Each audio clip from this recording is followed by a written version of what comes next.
There we go. One, two, three. Here we are. We're back. We are live. Hello, folks. Hey, Noons. I was saying that. Yeah, I'm trying to. I mean, it's 1 p.m. over here, so it's not really that early, right? But I wanna tire myself for the night so I can go to bed at a reasonable time.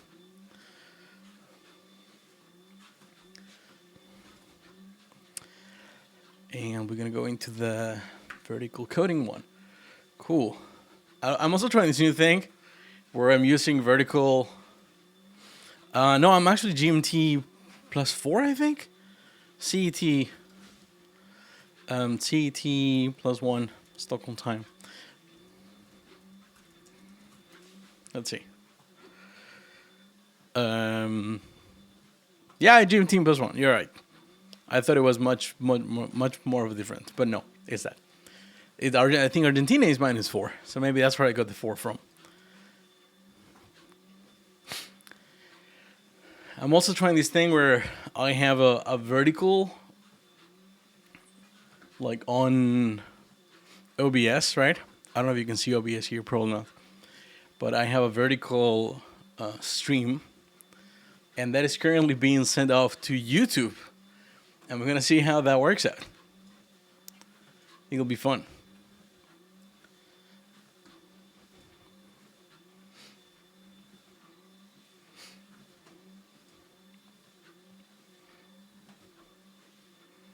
Oh, you're GMT. Cool.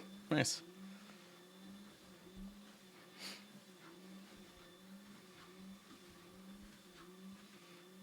Oh, we are getting rated by the Dev Dad. Sup, Dad? Thank you so much for the raid. Thanks for choosing us. Raid, everybody. Oh, Adrian is here as well. There's Ryan and Oh, that's so nice. Such a fun way to start the day. Hey, folks. How's it going? I'm Leandro. We're in this stream. We're running a bunch of ocaml. And, we'll see a little bit of what we get into today. Right now, we're going through a release process that is a little bureaucratic because the ocaml community has always been pretty small. So I'm sort of pushing the limits here a little bit when it comes to how fast we publish packages and stuff like that. And hopefully we'll get something that is a little smoother over the time. But Dad, how was your... One does not simply configure new view. Okay, so how do you? How was the stream? Did you? I saw that you published to the Play Store. Did y'all get something released already? Like, can people start using your app?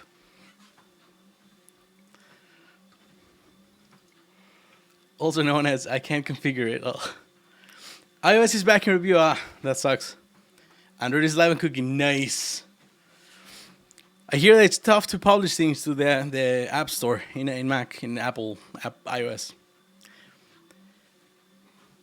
Like, do you reckon there's going to be a lot of back and forth there, or how do you see it panning out? Nico says, do you know Lua? No, actually, I'm pretty shit at Lua. I can probably hack some stuff in Lua, and I have a rough idea of how the tables work, but I could do better than that. Akira the Dev. Thanks everybody for joining chat, by the way. I'm really happy to have you here. Hope you're going to have some fun. Are you an ocaml core member? I am not. I'm not an ocaml core member. I'm just an avid contributor to the open repository because I'm publishing. So here's what we're building, right? Riot ML. This is this terrible website that I put together in a few minutes. Is for a stack that we're building in ocaml. We've been building it for about 5 months now, 4 months. We just cut release 008 yesterday. If we go to GitHub, and this was like the largest release to date. You can see here, 12 hours ago. We have made so many changes and additions, and it's just really, really taking shape. And I'm super happy with the way it's coming along, taking shape as well. We have a bunch of contributors, so I'm really excited about that. Yeah. Emil, sometimes in chat, Diogo, Julian, and Felipe, all of them, and also John Leeds. They've been contributing to different parts of the engine, so I'm really excited about that. Yeah, and the goal is to give you a stack, right, for ocaml, where you can just build applications, right, that pretty much run forever and properly use your resources without having to put a lot of effort. Because OCaml in general, right, tends to be a language for people that don't have an issue with or don't mind going really deep into infrastructure, going really deep into, I need to do, for example, right, UTF strings. So I'm going to go and use some libraries that are really low level for manipulating byte streams and stuff like that. Where most people just want to say, hey, I have a string. It's UTF-8. Great. Move on. So we're bringing sort of that kind of usability into the ecosystem as well. A lot of focus on DX, right? And yeah, this is sort of what we're building here. This is only the lower level side of the stack. We're building also a web stack on top of this, but we don't have a website for that one yet.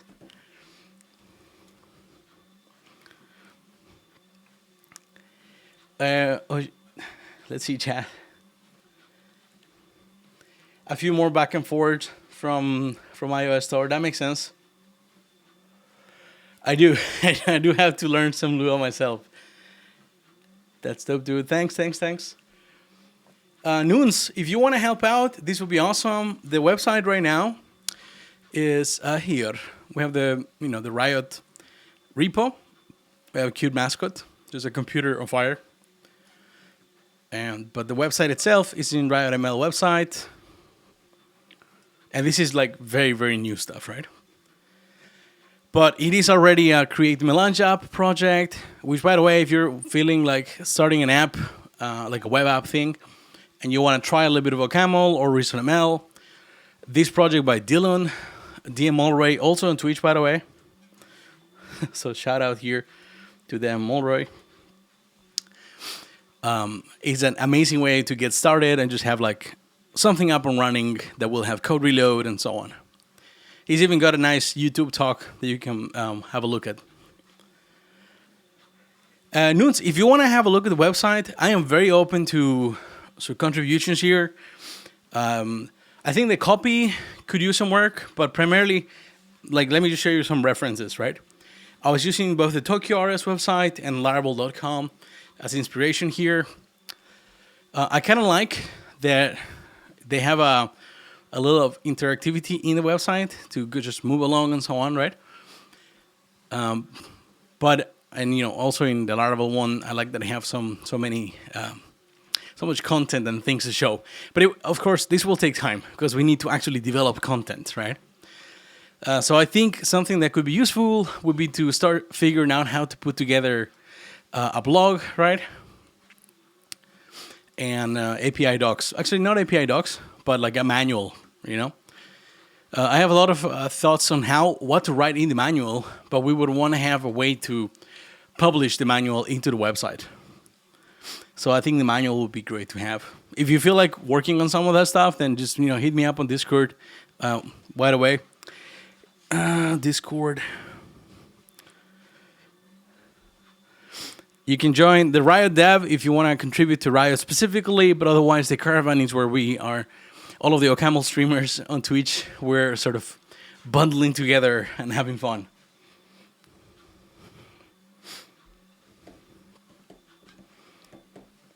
That sounds great, dudes. Morning, Dylan. Just in time for the shout out.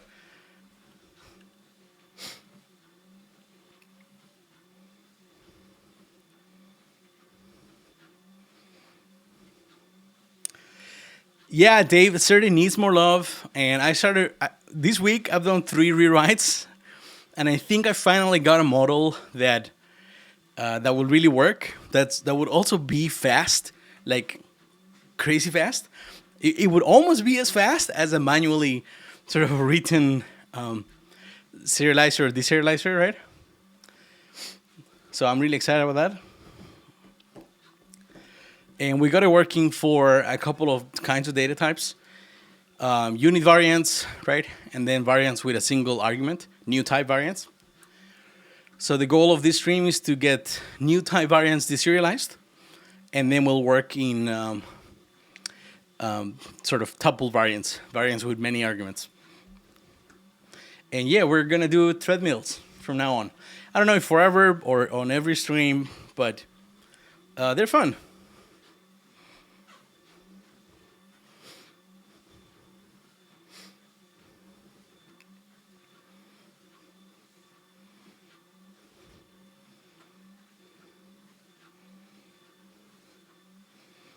Okay, looks like I've caught up with chat.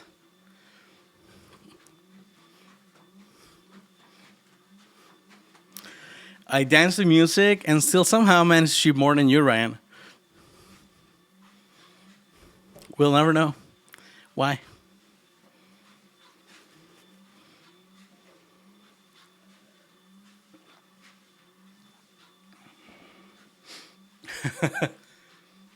Not like this.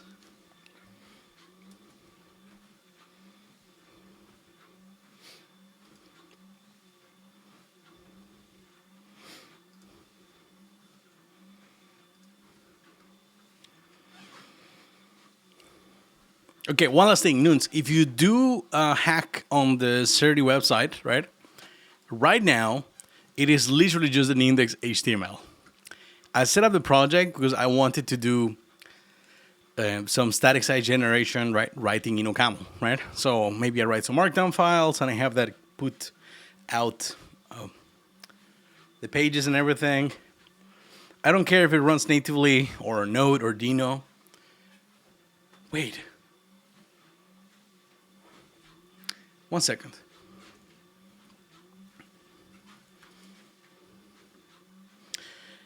Huh. I was a billion years ago writing some stuff in Rescript for Practical Rescript, the book. And I think this is private, yeah. And in the book, I had written some stuff in Markdown. Like the book is a program, right? I think maybe we could salvage some of these ideas to put together something quickly that would use existing Node or Dino tools, right? To do the static site generation. Anyways, so I'm detouring here. But yeah, if you want to do something here, just keep in mind that ideally we would have the config and so on, like as much as we can written in ocaml itself. But you know, don't be afraid to just sprinkle some JavaScript magic if we need to. Thanks, Ilya Chuki and Nico101 for the follows. Okay, so that said, let's continue building, right, this stack for software artisans in ocaml. So serde. Yesterday, we got this very nice thing where when we describe a serializer, right, we get a value of some type, and depending on how we use that, then that's the type the serializer will serialize, right? In this case, it's called variant with argument. And since we have a single constructor in that variant, then we know that we can say, okay, new type variant. The context is just passed along. We have a simple variant. That will be the name of the variant, right? 0 is the index of the variant. B is the name of the variant. And then we have an argument here. And that argument is supposed to be the value, right? It's not very clear here because we don't have an interface yet. But we'll have one soon. And from here, we want to say, I want to serialize this value as an integer. This doesn't actually do the serialization yet, but it allows new type variant to eventually serialize that. So how does that new type variant serialization look like? It translates almost directly into a call to serialize new type variant, right? In some format module, and you don't know about that format yet, right? So you're decoupled from it. And here we just start by saying, I'm going to begin an object. I'm going to begin an object key. This will be the first key. I'm going to write that key out, right? End the object key. Begin an object value. Serialize that field, the value, right? And then end the object value. And then we end the object. And note how this could very well be another new type variant, right? It could be that they're nested somehow. So that will work out just fine. In fact, we had an example here where, let's see if I go forward. There you go. Here's a variant, and this serializes a nested variant. Note that this function over here, right, actually ends up with the same signature as this function over here.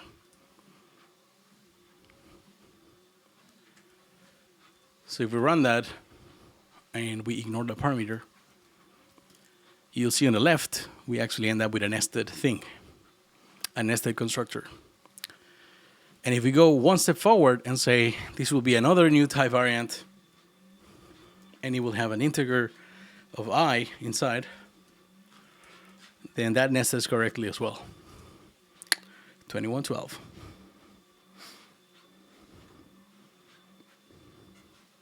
Oh, you mean serialization, deserialization?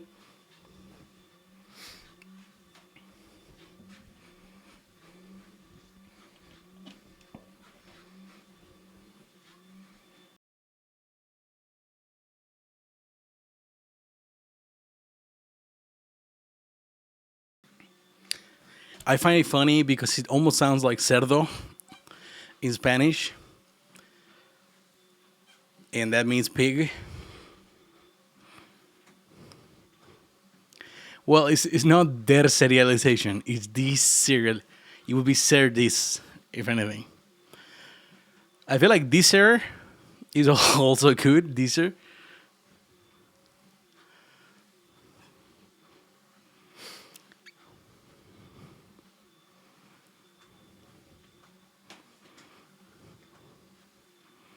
Anyways, so I like that this works. We'll need to figure out how to make it really composable, but for the time being, we don't have the problem. Our test is pretty straightforward, right? Like that. So now we need to write the deserializer for that. When we wrote this deserializer for the unit variants, right, we essentially create a visitor for the fields that knows how to, given certain input, come up with the field name that we're going to use. And the beauty of this is that you can also define visit int, right? And then you can say, okay, so the first field should be A. And then you define it once, right? And the format can pick which one to use. So if the format is going to serialize variants with a tag that's just an integer, then it can just use that.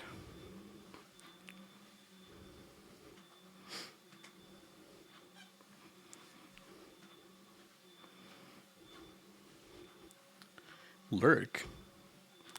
What do you mean lurk? No, you can lurk, it's fine. Thanks for lurking. Okay, we're gonna watch one clip by Ryan of the Dev Dad.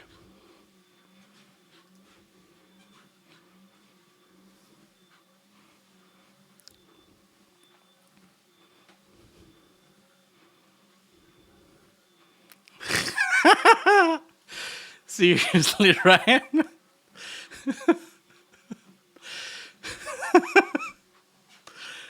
Dumbass.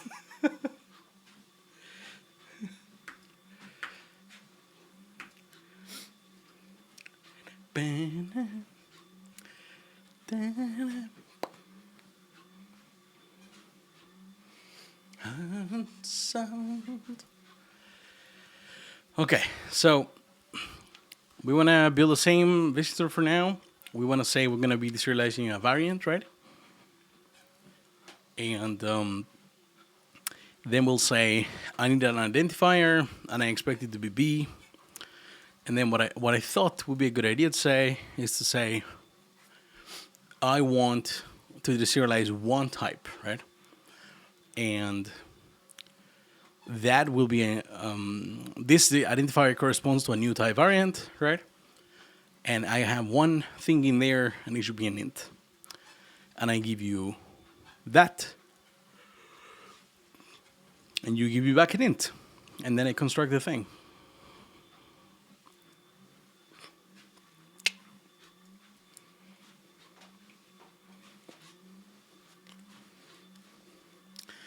I don't know how this will work for the tuple variants, where we would get multiple things out of a call like this. But we'll start here, and we'll let the test sort of push the design a little bit.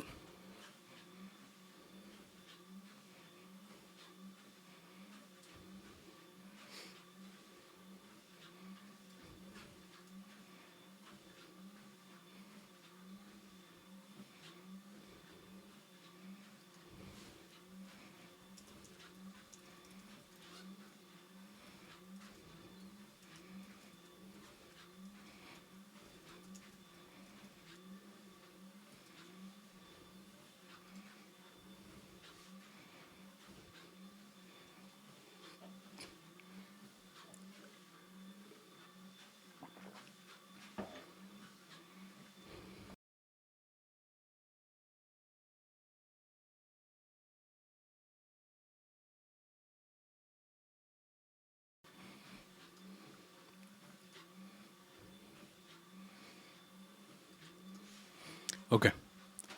So we are in the deserialization stage. We will create a new type variant here, right? That takes a context and takes essentially takes some deserializer, right? And we'll do the same pattern we did before. So this will be a new type, right? Variant.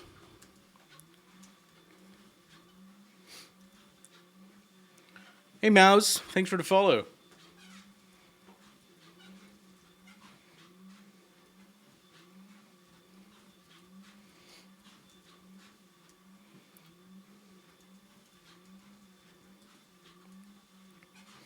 So we can go here. And this will actually be, how would it be? Unit, new type variant. What do we need to know? We need to know the type of the thing that we're gonna deserialize. So maybe we'll have some value here, I guess, and same state for T, and T should be a deserializer, right?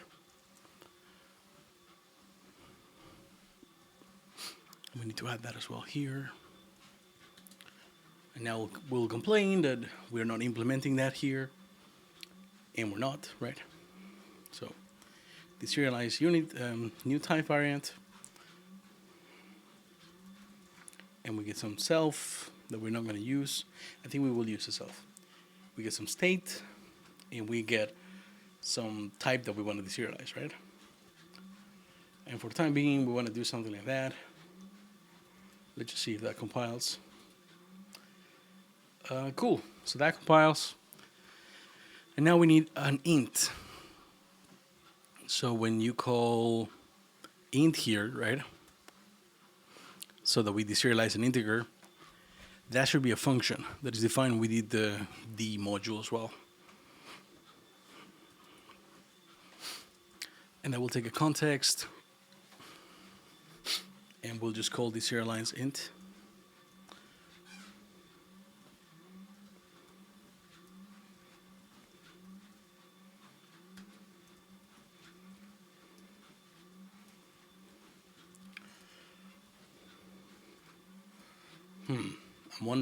I'm wondering if we need a visitor here, or if we should just return the integer.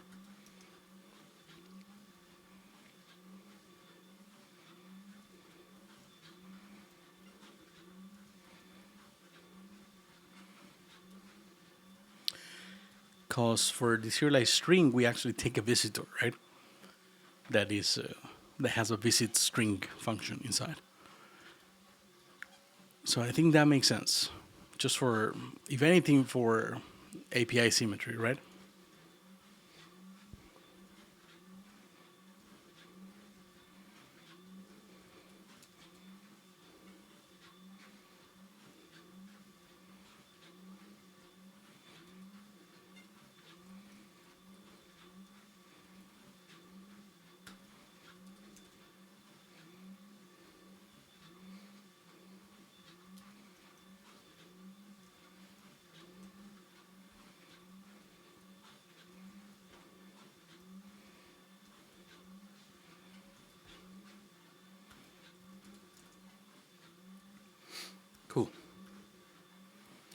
So just like we did string, we'll do int.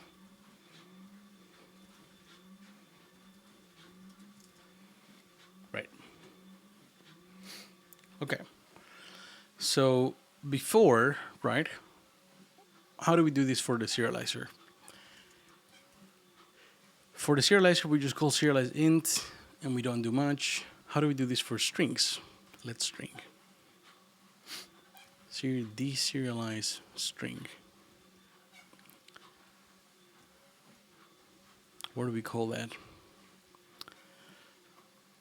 Right, we do deserialize identifier, and then immediately we get a visitor, we just pass it on.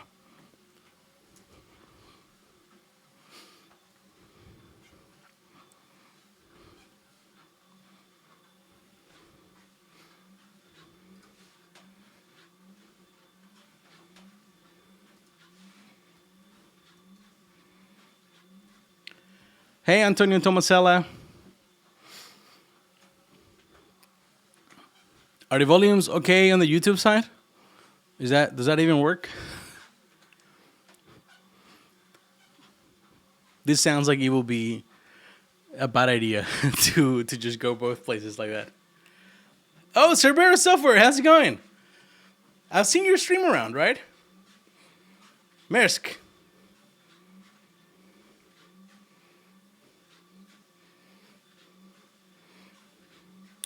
Hey, Lindux, how's it going? Open source is treating me well, yeah. We are on the walking pad right now, so you can tell. Walking here. We recently put together the Riot ML website. It's a multi-core runtime for the ocaml programming language that brings Erlang-style concurrency to ocaml via lightweight processes and message passing.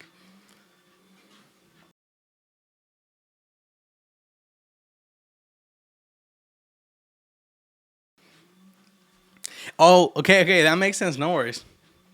I do usually or sometimes go back, or like when the stream starts, say thanks to the people that follow me while I was not live. Or I think I do that. Do I do that? Anyways, thanks for the follow, Maersk.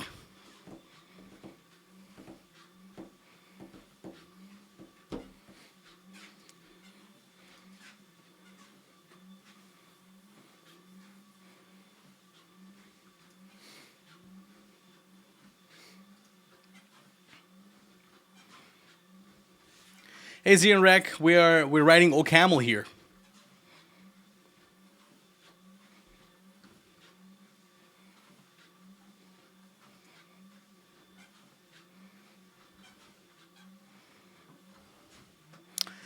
The biggest hurdles we have in the Riot ecosystem right now.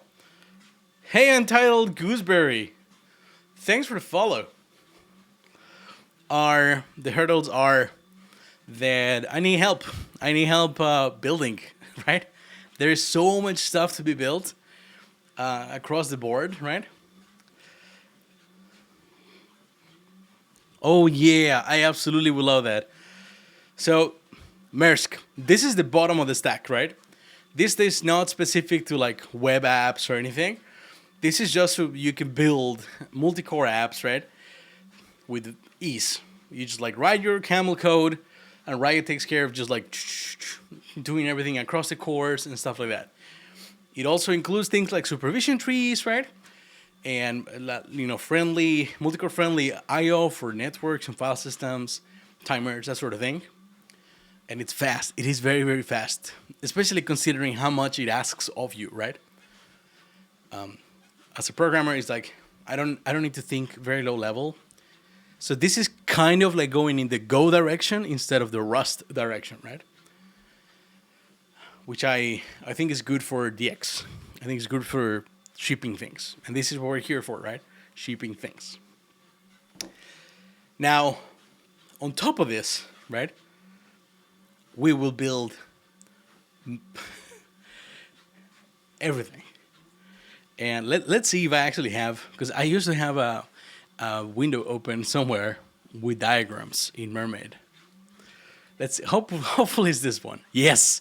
Oh no, it wasn't that one. It was the one before. Why would you do that to me, Mermaid? Mermaid live. Switch to this tab. No, it's this tab, right? History. Can I see other? Yeah, there you go. So the riot stack is this part over here, right? But so far on stream, we've also built, zooming out, these things. Almost all of them, right? And this thing over here, without Minty, so there, maybe like that. God damn it, yeah. This is more of a web stack. Atacama is a socket pool. Nomad is an HTTP server. Trail is a middleware sort of layer, and you can use it to build like specifications of web apps. Like here's my router, or here's the sockets, right? And if you've done any Elixir, this is like plug, right? Let me show you an example of that. Bazaar. We've been building a little test application called Bazaar.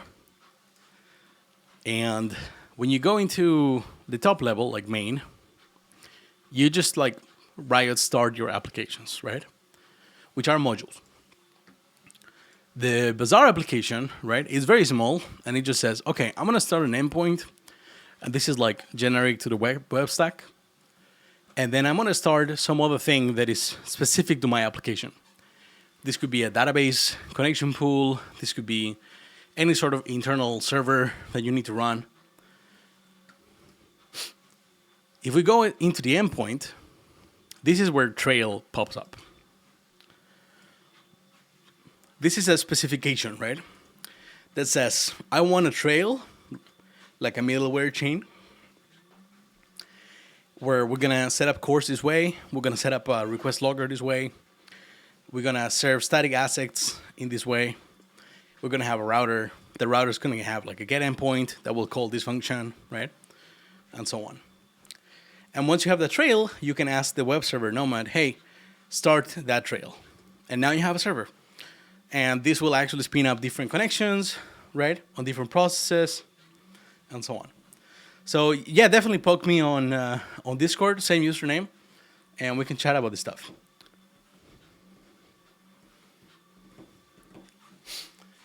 But this is still very low level, right? And the reason I'm using this Bazaar repo as an example is to understand what would be the best way to organize one of these applications so that we can actually do a framework. So instead of starting from the top and saying, like, this is how the framework's going to be, I'm just saying, okay, we're going to learn from all the frameworks I've used in the past, you know, from Django to Rails to Phoenix to Web Machine, right? And we're going to try to build an app from the beginning and see what patterns make sense in this ecosystem that we're building. We also have a version of MLX that we need to swap out at some point, hopefully, for Dave's version of MLX. And this thing lets you build live components like this. It doesn't have syntax on GitHub, but it's essentially ocaml code, right? And we have JSX here that is just a way of putting together data structures. And this does the rendering and everything, so you end up with live components like, hopefully, this one, right? Each one of these lines is actually its own component backed by a socket in this version. The newer version of Sidewinder, the framework for doing this live stuff, is actually going to have, and let's see if it loads now, because, you know, fly. There you go. And it's loading, oops, wrong socket. Yeah, it's actually loading the diffs from the server.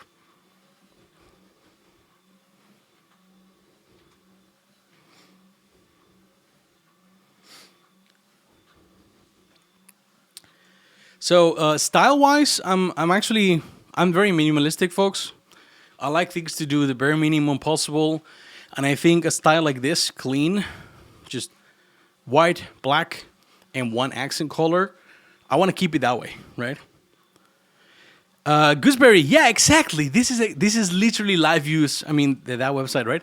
That is literally live use, right, for ocaml, right there. And we built his own stream, and it took a single stream to put together. And then we started refactoring and so on, and getting a more usable shape.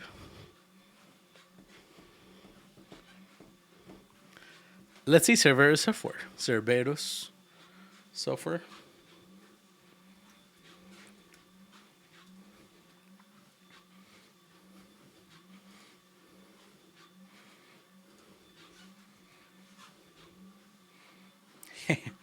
Now you have a lot more color here. More shapes and stuff.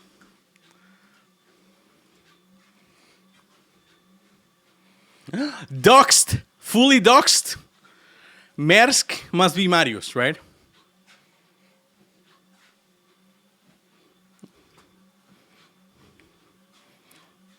See? Doxed. Anyways, so that was the detour. And I need help with that because there's so much stuff to be built, right?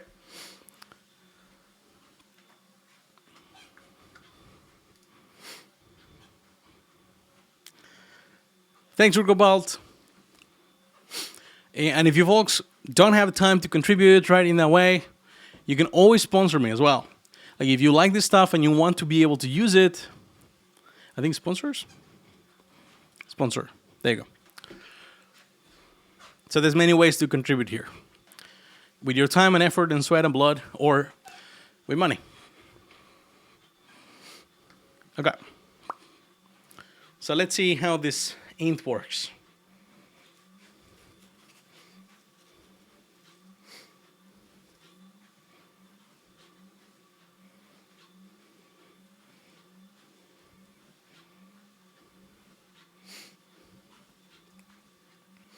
Hey, OP Codes, thanks for the follow.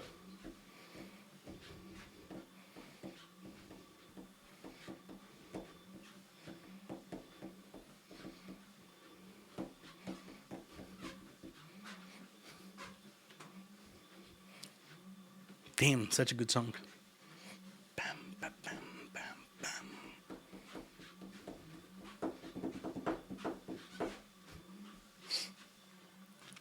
So, how does Riot relate with EIO?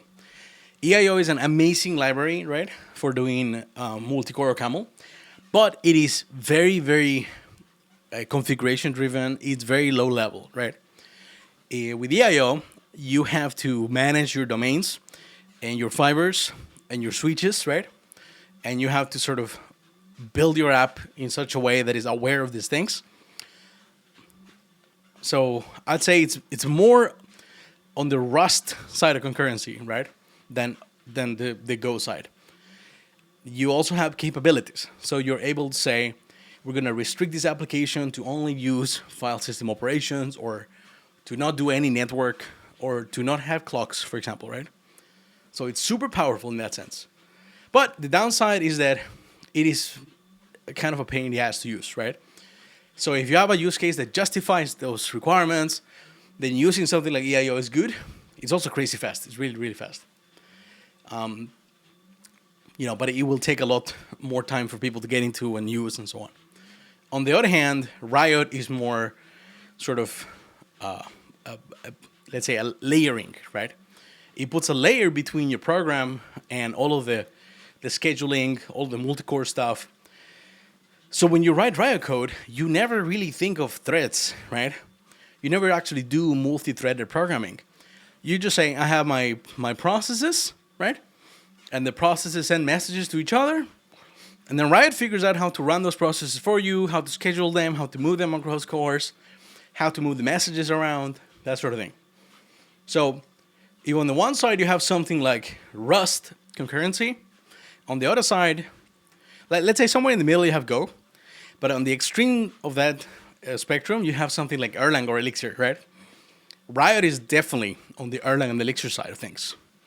So it's a lot closer to Go, because you can say, okay, spawn new process, just like you say, Go routine, right? And that is a different thing that runs on its own. You don't have to worry about that, right? Does that make sense?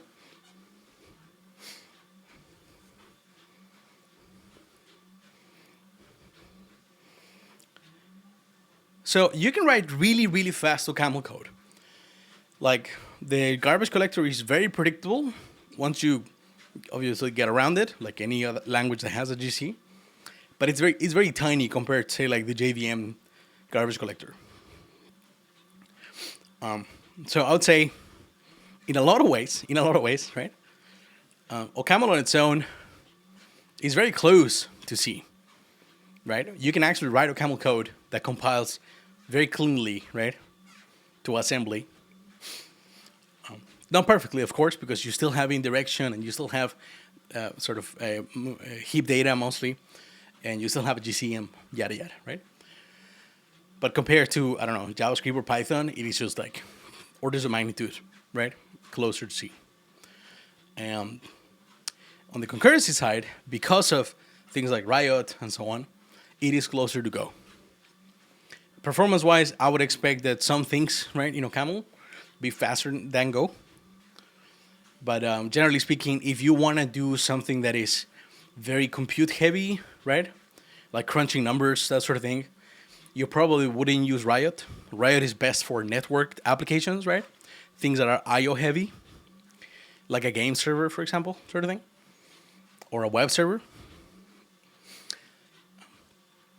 If you want to do like, I'm gonna crunch Fibonacci as fast as I can, and you need that speed, you need to like every ounce, every CPU cycle, then you can either write a multi-threaded code manually in OCaml. You can use something like EIO, right? You can use other libraries like Moonpool. Those are more designed towards that kind of multi-core sort of usages, requirements. Of course, Riot is still very early. We're only in 008, and it's been like 4 or 5 months since we got it up and running and working, but we're getting there. We have a couple of things working already. We have a couple of things in the pipeline.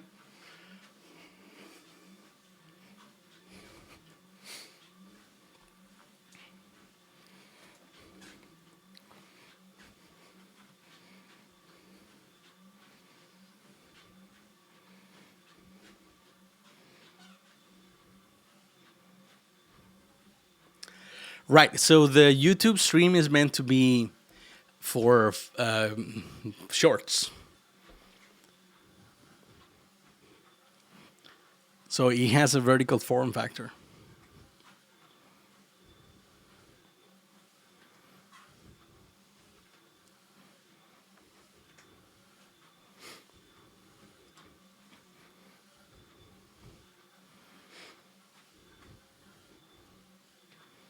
I think it also has a considerable delay compared to Twitch. We'll see.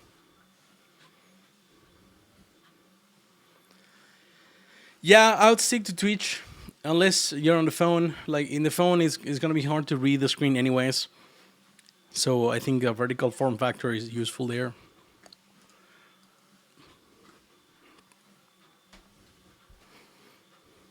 Okay. So how do we make that int composable here, right?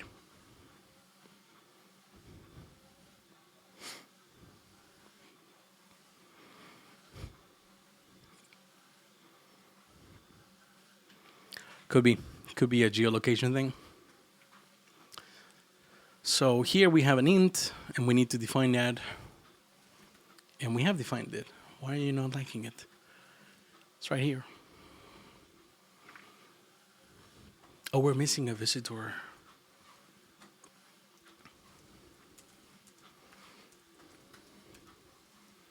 You gotta get in to get out. You gotta get in to get out.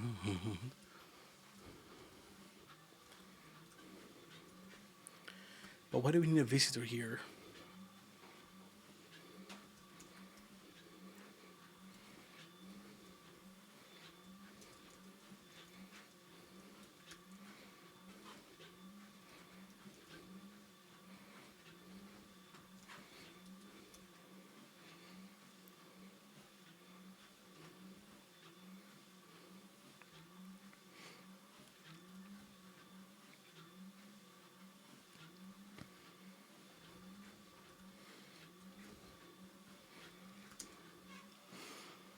Hey, McNulty88.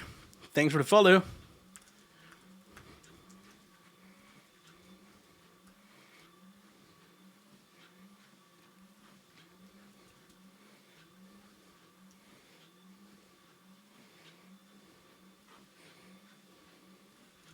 Okay, so I think that interface makes more sense if we say this, right? I'm gonna build a visitor right here, just like we do with variant.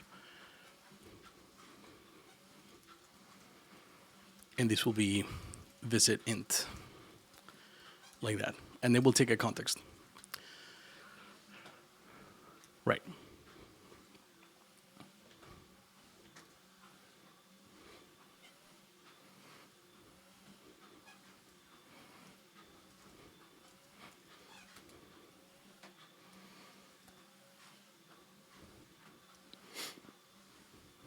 So if we manage to deserialize whatever we need to deserialize for a new type variant, then we will call this thing to deserialize the actual field.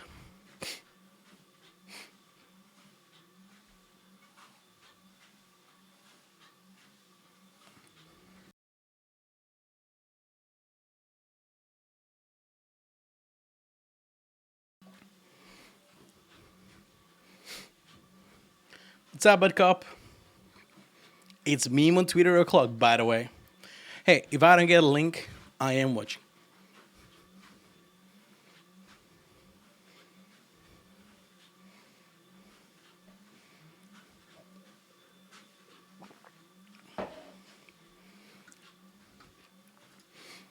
Everybody catches this seed. Connections to. It's good to have metrics dashboard, so exactly how many users you don't have. That's gonna be my new fake laugh. But this is good though. You see a little bit of variance here. Definitely people coming back to the website. Are you are you are you filtering your own IP from here? Exactly. Yeah. So see, not even you use your app that often.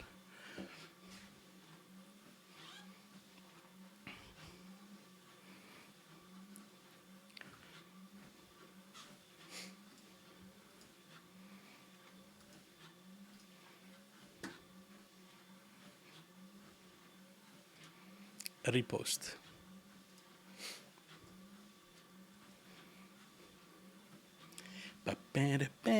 It's a WebSock. It times out sometimes.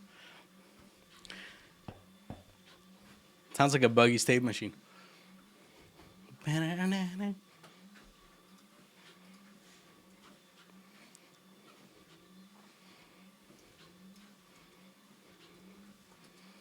Into the streets.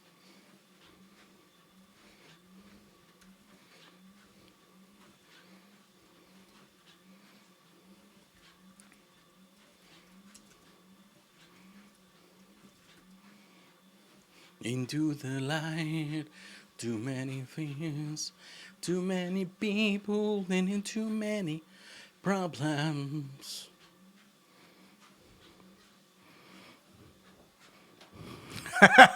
I don't do pings and pongs. That makes sense. This is the world we live in. Ooh.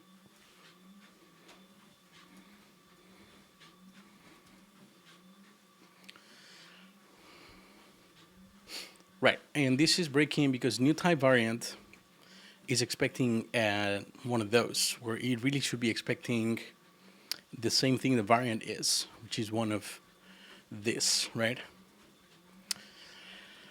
We can fix that. Nope, not there, but maybe here. Into the hour.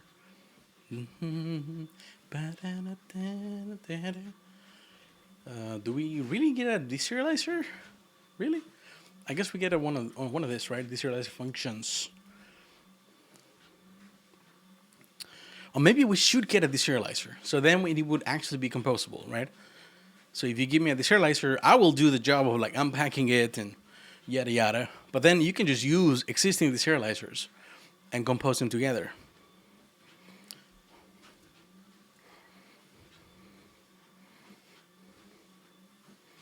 Which,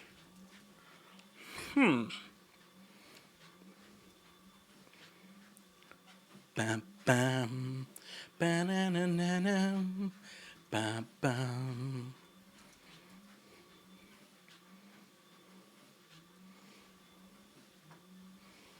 Not long ago.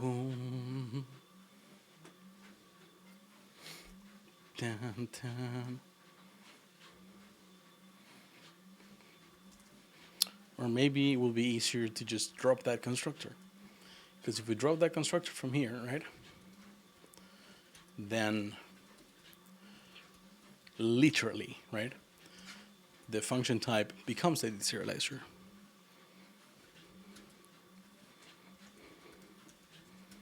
Boom. Better, new errors. Bom dia, Wesley. Você fala português? Você fala lê? I'd love to start contributing to the ocaml ecosystem you're building. Do you have any piece of advice where to start? I'm ocaml new. So I think the best thing you can do right now, especially if you're starting to learn ocaml, right, is to start writing ocaml programs. And I know that sounds like a dumb thing, but literally that is going to help us find bugs. That is going to help us polish the developer experience, right? Throwing you at the deep end of Riot or any of the pieces we build, which are infrastructure pieces, right? In most ecosystems, people build on top of all of that stuff already.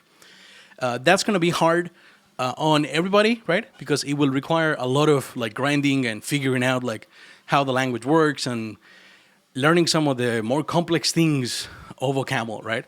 Whereas you definitely want to be able to ramp up, get stuff up and running, right? Feel that you're accomplishing things, right? Get motivated and grow. So, as Sabine says, that's a good point. Minty would be a good place to do that. And if you want to write apps with Minty, that would be even better. No, ocaml is not new by no means. It's like 30 years old and so on. But the ecosystem that we're building, right, we build from scratch.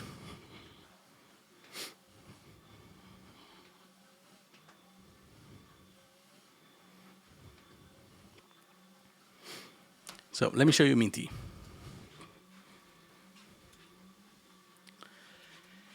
Minty is this fun, tiny little framework for building terminal applications with colors and interactivity and everything that you can expect of a nice TUI experience, right?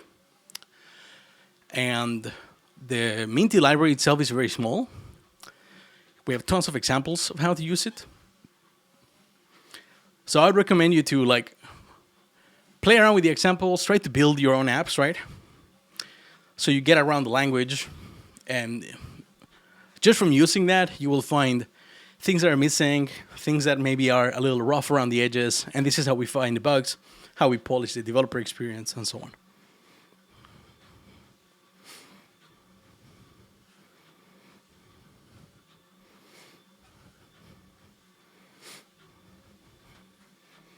Hey, Cari Avocado. Thanks for the follow.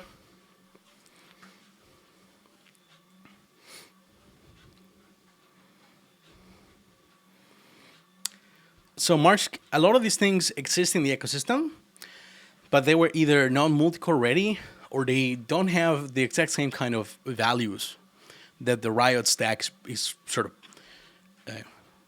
let's say, championing. For example, there are a lot of libraries for building servers, right? CoHTTP is an amazing one. It is incredibly fast. It's really good. But it's actually pretty hard to get around it. Like, navigate code base, understand. And there is no good layering between the pieces. As in, there seems to be a lot of vertical integration in the solution rather than saying, here's like one library that does connection pooling for sockets, right? And you can build that and build it in a way that is easy to read and understand what's happening and so on. So that is one core value of this ecosystem that we're building here, right? We want code to be maintainable, readable. We want to have the right amount of type safety, right? So not go into that situation of we typed because we could. You know, like that Jeff Goldberg meme. You scientists were not thinking whether they should. That sort of thing. Absolutely, Mark. Have a good meeting.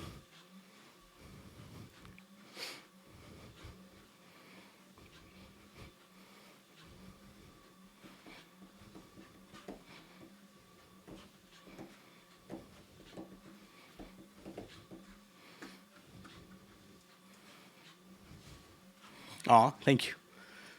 By the way, folks, feel free to join the Discords. The caravan is more social. A lot of projects happening there. If you wanna, we even have a book club that we started recently. If you want, however, to contribute to Riot itself or the pieces in the Riot stack, then I would suggest you also join the Riot Devs Discord, where we're mostly talking about like how to implement some of these things. So the conversations are a little deeper and more focused on like, okay, how do we get this thing done?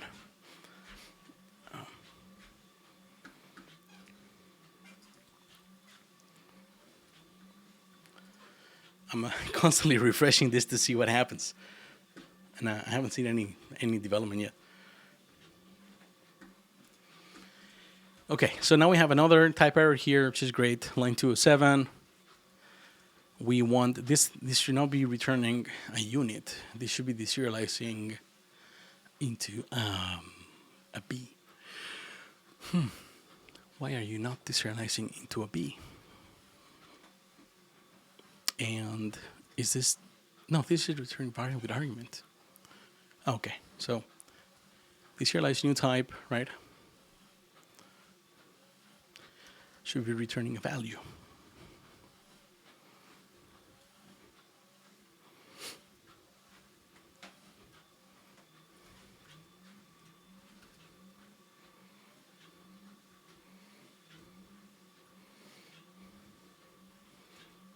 Nice. So now it breaks because it actually wants a value, which is great. So this is excellent because for a new type variant, we know we just need to call, right? Deserialize the value in there. There's no wrapping around it, right? But for the tuple variant, oh, this is so much easier. Fuck my life. Why didn't we do this earlier? Like, this is a case where we know there's only one argument, right? When we do tuple variant, we'll know that case has multiple arguments, right? So we can choose much more easily, right, how to implement these different things. Fuck. Serde did good. This makes sense. Okay, so this is good. We just need to do deserialize, right? Self D, like that. We'll need to implement that one, but we already have a similar one for like this one. No, where is it? Like here, right? We need one like that, but for deserialization purposes.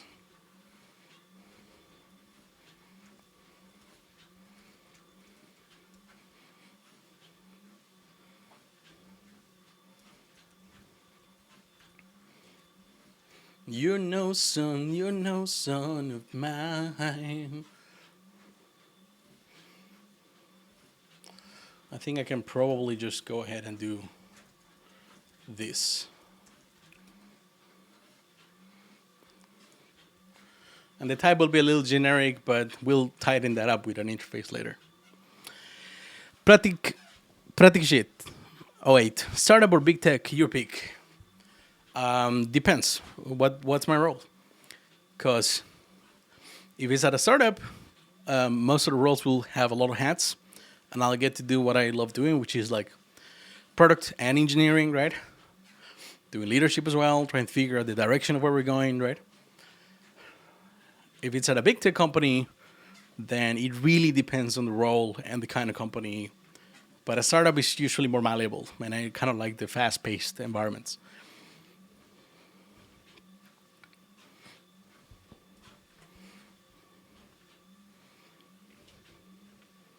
Also, there's some times where you just want to like just have a job, right? So you go into big tech You get that big, cushy job, right? And just coast. I respect that. I appreciate it. It has upsides.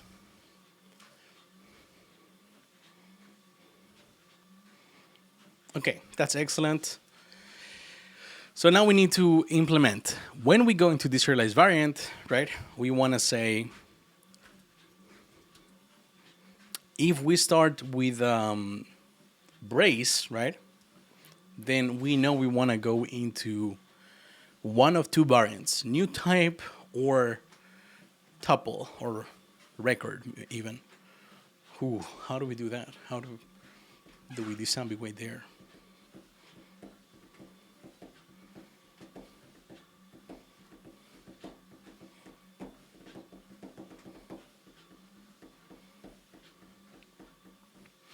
I think we'll need more granularity here.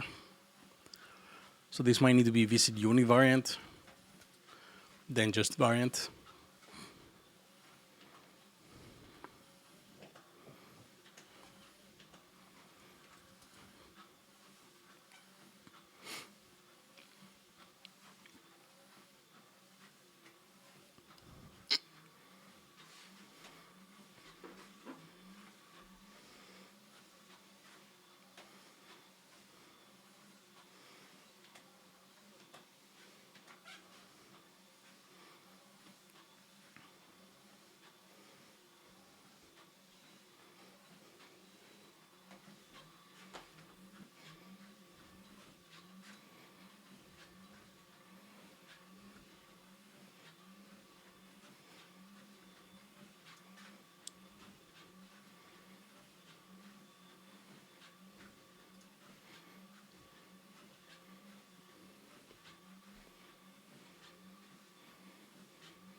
I keep coming back to this issue because I'm waiting for this package called config to be released, right?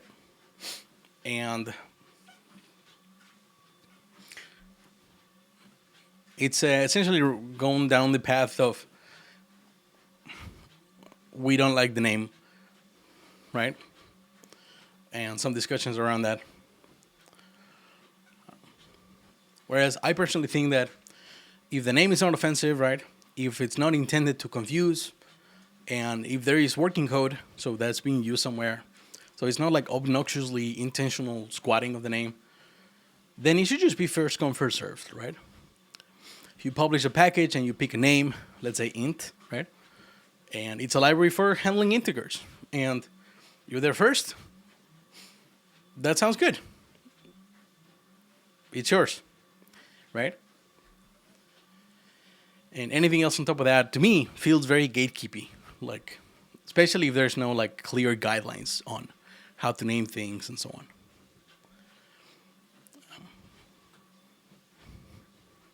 Ryan, we're waiting. Integer. You say integer?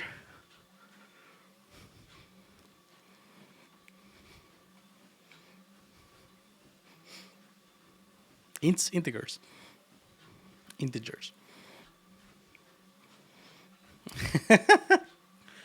Integer. G. I'm thinking if I like better the g sound than the j sound.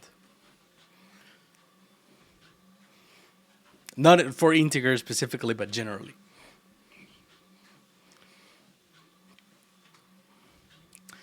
So it's just, this is happening in real time, right? And I mean, they have really thoughtful comments. But maybe from where I'm starting is like, why are you telling me that my package name is bad, right? That's kind of my problem.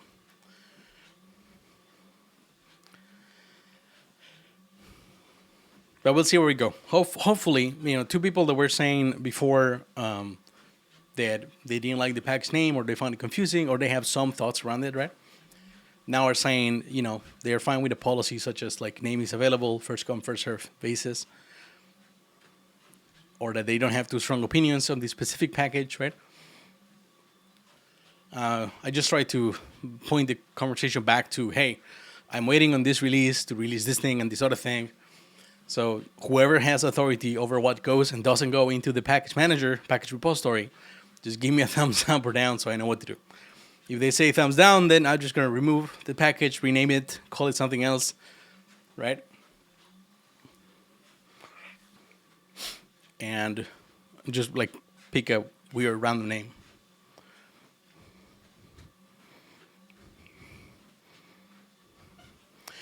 Yeah, I think having name spacing by author is absolutely fantastic, right?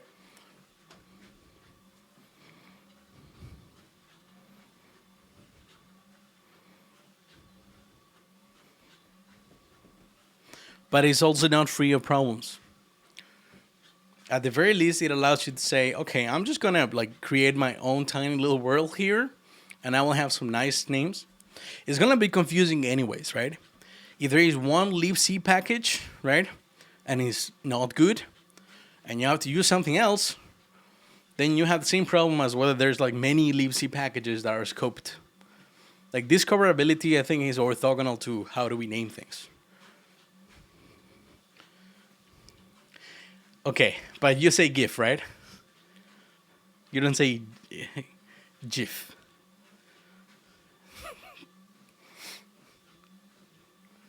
You switch. Oh my God. How are we friends, Ryan? Just make up your mind. Stick to it. You alternate every time. So you say GIF, integer, right? And the last was GIF, so the next one will be GIF, right? But if I say again, it will be GIF. And if I say again, it will be GIF. And if I say again, it will be integer, right? Or do you alternate just between the words, not the usage? El GIF, el GIF, il GIFo.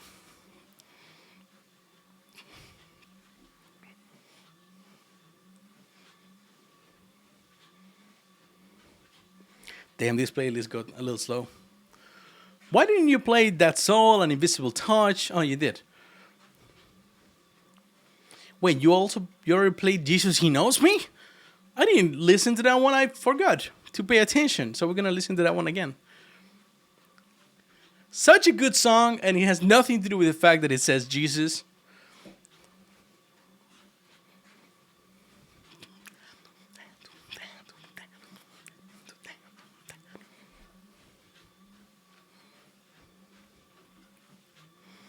El Jefe. Hif.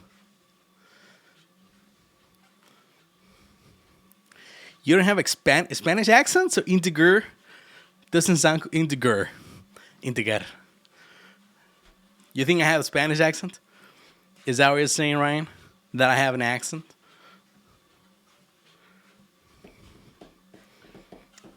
I think this works like the funny rules of whether it's a or an, so context dependent. Son of a bitch. But do you seriously think I have a Spanish accent? Man, come on. It's not so bad. I'd say my accent's pretty good. Very native. From somewhere. Where's Dave when we need him?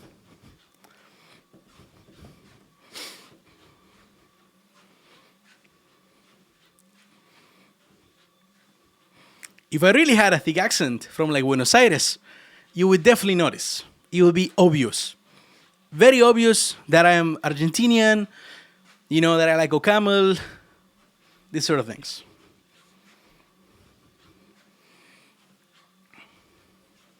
Slow Dev, hey, first time in chat, happy to have you.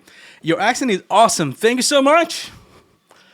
Leandro is probably a Leandro is a Greek name.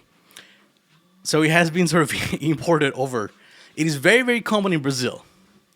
But it is a Greek name.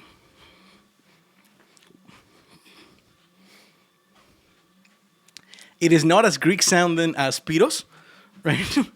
But it is Greek. Yeah, we even have a myth. It says Leander is like the English version of that. But here you go. Leander in English, Leandros. In Greek, Leandros. And I love this. I love this. It starts with a lambda. Oh, yeah. Match made in heaven. Anyway, so the gist of this Hero and Leander meme is that the guy just like swam across the river, right? To essentially so there's there's Aphrodite, right? And there's one of the women, right? Hero that worships Aphrodite lives in a tower across a river, and the guy is just too horny to be sensible, and then he he just swims across the Hellespont, that's the river, Hellespont here, during a storm at night, and of course he fucking dies. You know, like who would survive that? And then she wakes up, and she was waiting for him, and sees from the tower. Yeah, he died because horny, and she looks from the tower down, and she sees that he's dead, and she jumps from the tower, I believe. So she dies as well.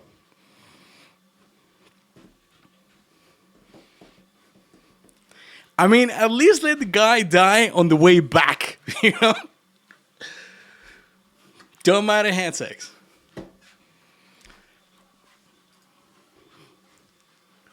Anyways, back to ocaml.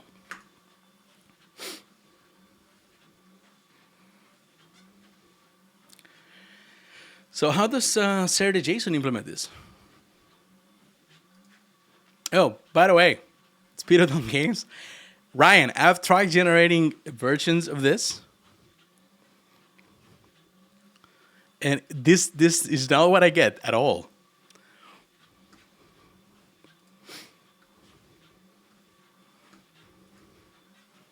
I get something more like this. You ready?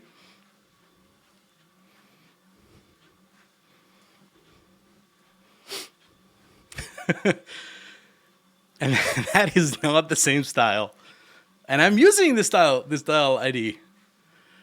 And I also tried starting the conversation again and using like more, telling it to do more pixelated things, right? And where is it? I have one here that is kind of cute.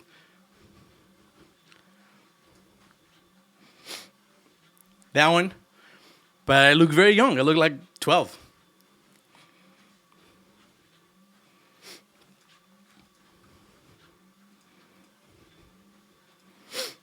And then for some reason, he just decided to twink me up.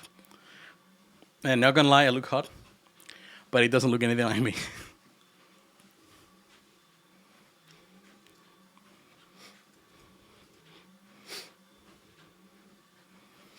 And then when I ask it to add some beard, then he just goes all the way to something like this.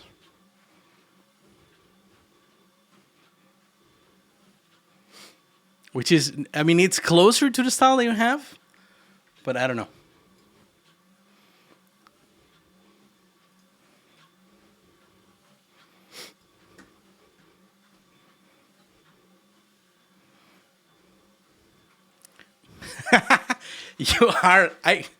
Do I act like I'm 12? This is all about actor model after all. Do I have to act?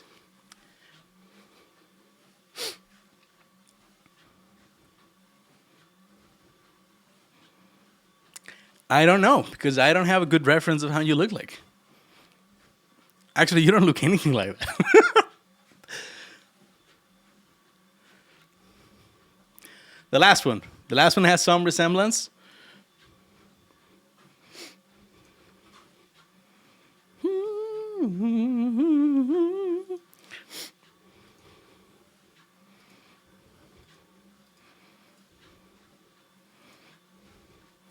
Then another version of that, like the next iteration, is this one. And I love that he picked up the guitar on the background and stuff like that. But it's not like you're gonna use it anyways.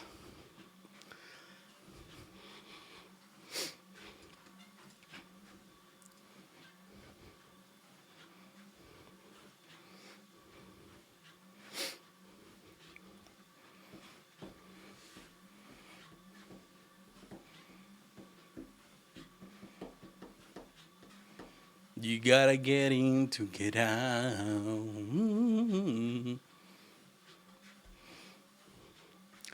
The last one or the one before? Like the one with the guitar or the one that I'm looking from the side?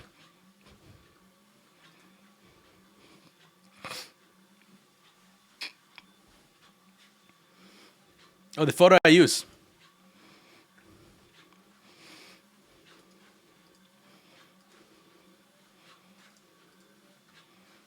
Ryan.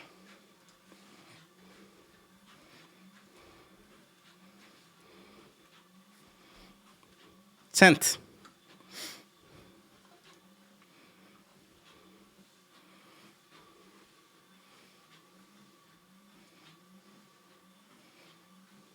You gotta get in to get out.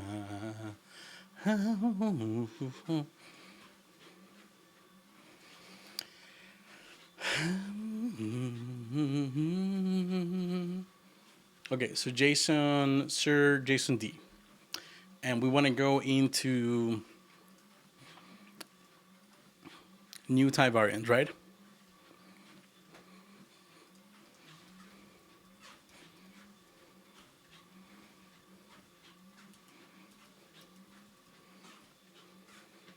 Huh. It's not, they don't have that.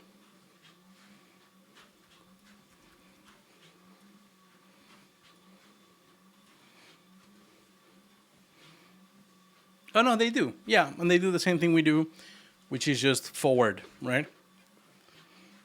But I'm missing them deserialized enum. There you go.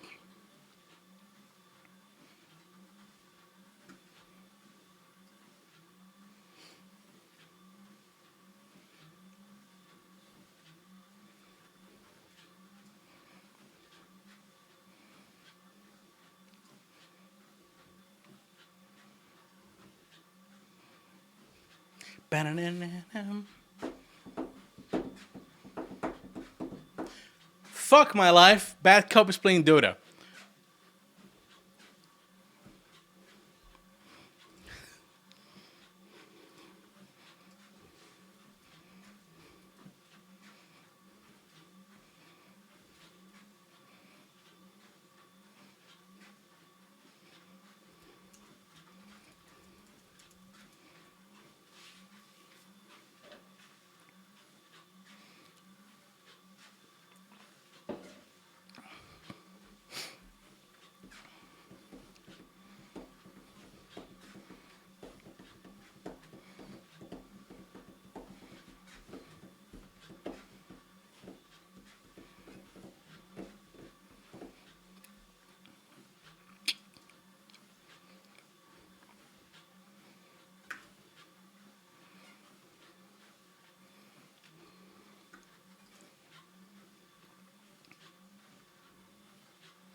Into the ground.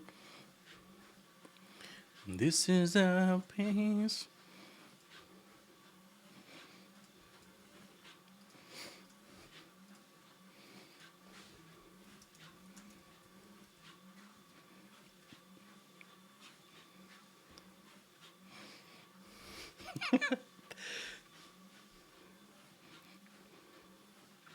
Ooh.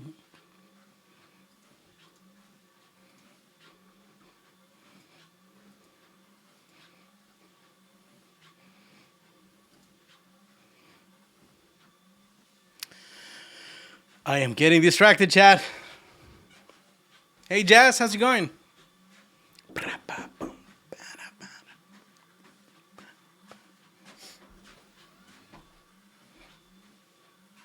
You know what we're missing? My signature keyboard sounds. You ready?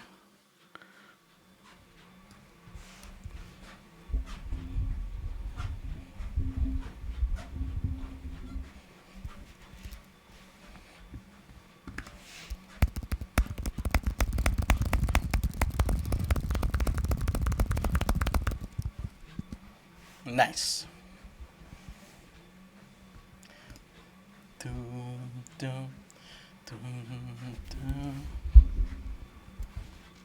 I feel like one of these days I'm gonna finally buy a proper mechanical keyboard, but not today.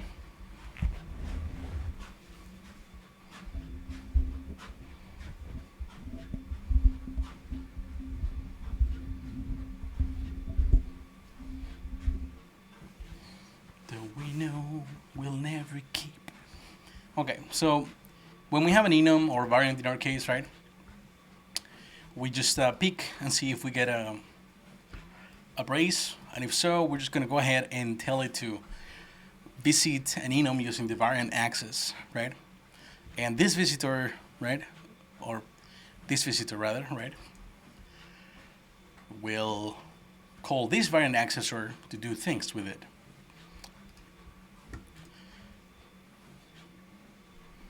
And this is the case, right? This is for enum access, and we want a case for variant access. No, I guess we're fine still. Variant access here.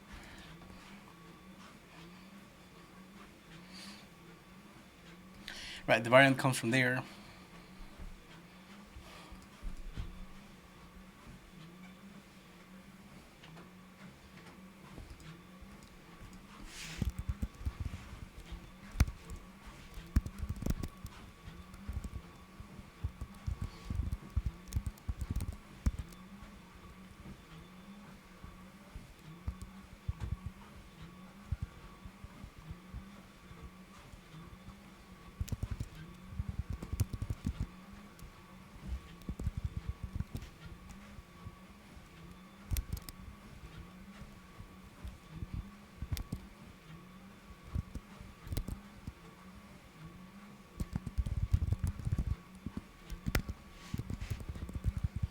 We call the function directly, and this one is called variant. So this calls the serialized variant. Comes here, we pick, we know that we have a brace, so we should really want to go into visiting a new type variant, right? But do we want to do that?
Just. Okay. Okay. Focus, Leandro. Focus. We need to route this visitor. Do we even need a visitor yet? I think we do. Right? we need to tell a visitor to visit not just the variant, but no, that's fine. It makes sense. So we're going here, identifier.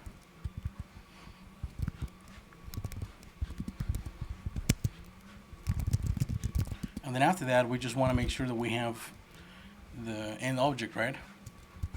So parser read object end.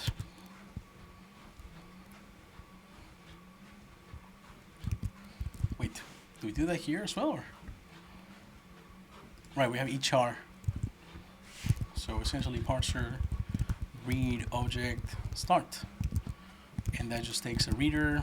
So we're just gonna say that.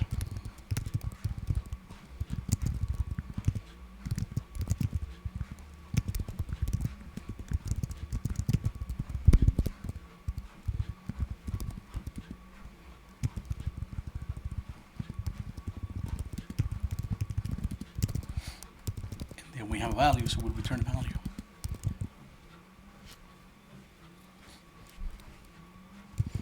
We might want to do skip white space as well.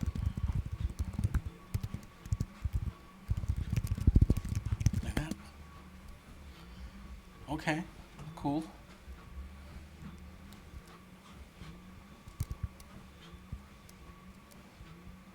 Hey Prev, how's it going?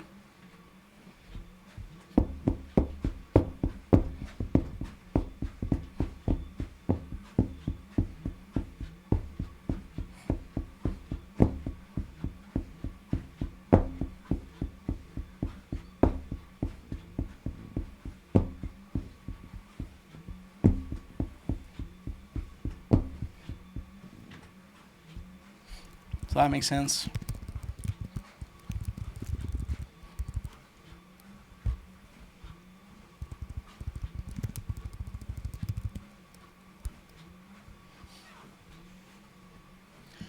Are you still around, Sabine?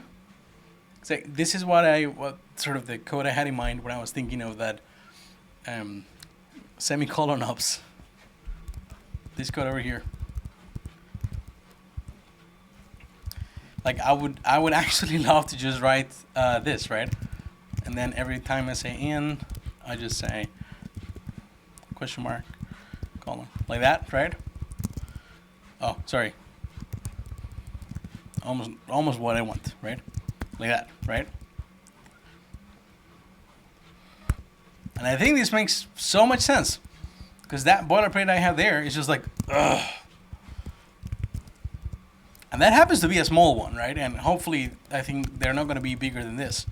But seriously, it just doesn't look good.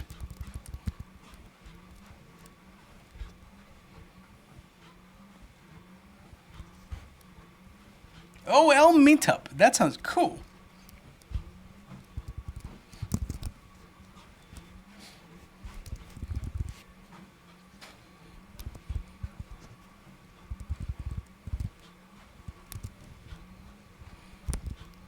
You're no son of mine.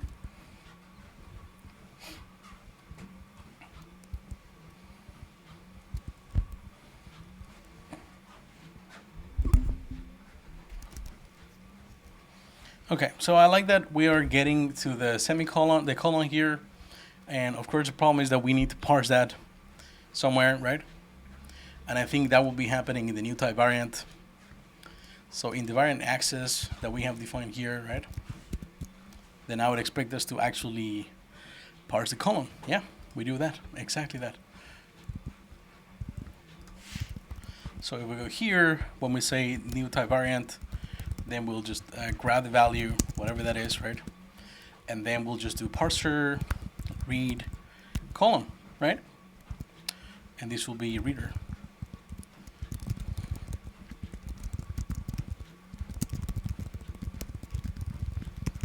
And now, excuse me.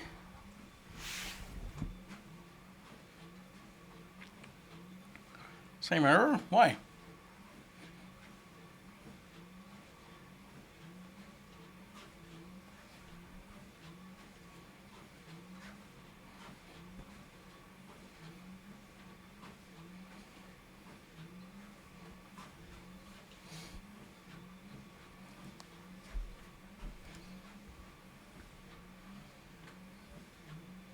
We are serializing the thing first, and then we get to that, right? Or am I reading this wrong? Parse object colon. All the same.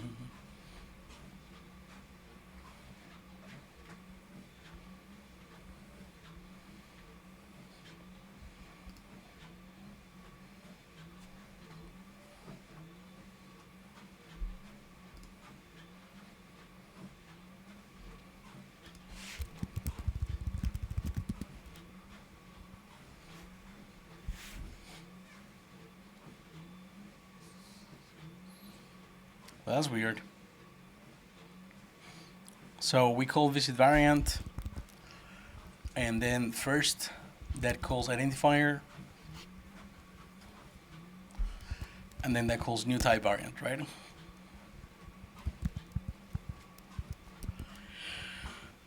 But I guess that that's okay for us. It's just backwards. We'll see if that's a problem later. For the time being, this should be B2112. And that test is passing! Yes! So I'm just gonna check that this test actually fails, right? If we have something else like int plus 1, right? Yeah, the number has changed from 2112 to 2113. And if we say like wrong variant, right? Then we get an invalid tag. Excellent, because we cannot serialize that. So I'm actually gonna grab that one. We're gonna do that bad test, right? Variant with one arg and wrong.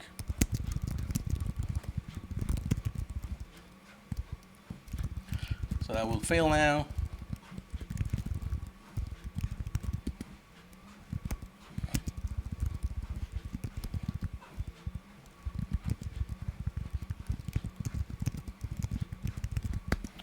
And now we're passing.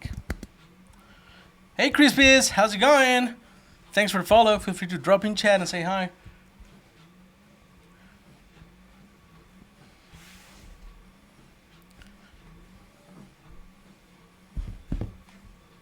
Hey, what's up? How are you? How is it going? Okay, so what else? What else? We have one argument, now we want many arguments, right? So we'll grab that.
Doing some up stuff, and you looks like you're kind of porting serde. Yeah, that's what I'm up to here. We started this port maybe a year and a half ago or something like that, but it was bit rotting away, and it needed some cleanup because it got very complex very quickly. The serde implementation itself is complex, right? It has a lot of trade usage, and following along is quite hard. A lot of indirection. So we set up to rewrite this thing from scratch to make it more understandable, to be able to actually explain it to people, right? And extend it as well. And yeah, serde is kind of huge. So we are going now down to, okay, there's two parts of this, right? There's like the data and the format, and serde really is just a little layer that lets you write a serializer or a deserializer in your data side, right? Which we can code gen later, and just hook that up to the right functions on the format, right? Which is really what serde does at its core, but it has a lot of configuration and so on. So we'll start small here. And we're doing this for ocaml.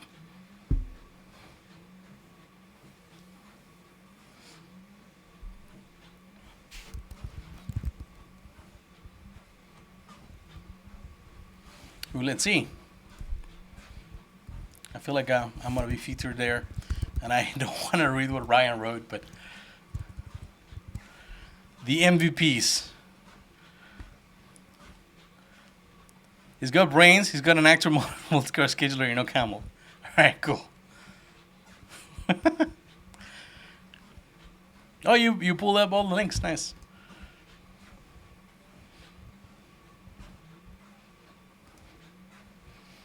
I think I'd still prefer this picture.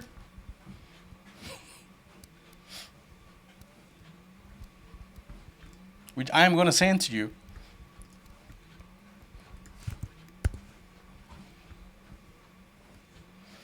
But ultimately, it's fine. But I still prefer that picture. Just saying, okay? You want me to get rid of the background? The background looks good. Okay, so remove background. Dude, this is literally like 2 commands. Boom, done. Copy image. Well, I'm special.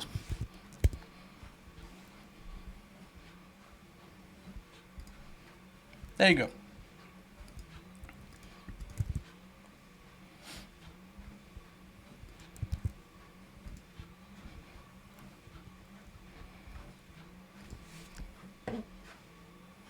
That feeling when one is asked to do a thorough estimation of the issue one has been assigned at work, one starts to estimate.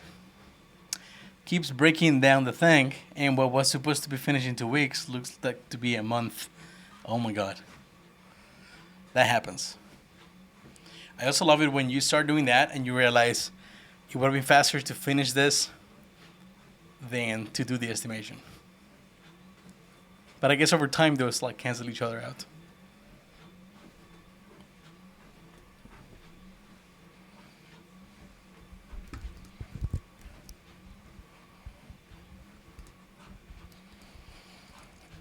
Okay, so now we have a tuple variant, right? And here, how do we do this? Do we want to pass? I think we cannot pass multiple.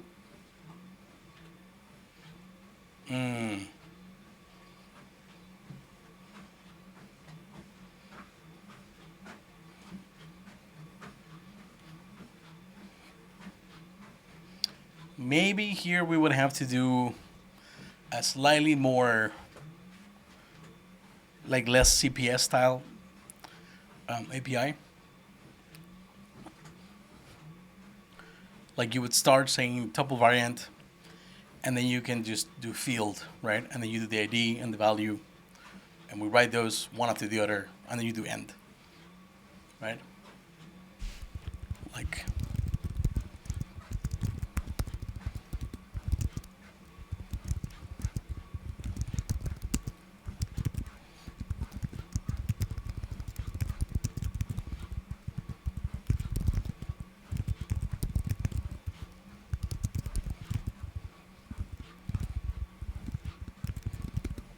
Like that, right?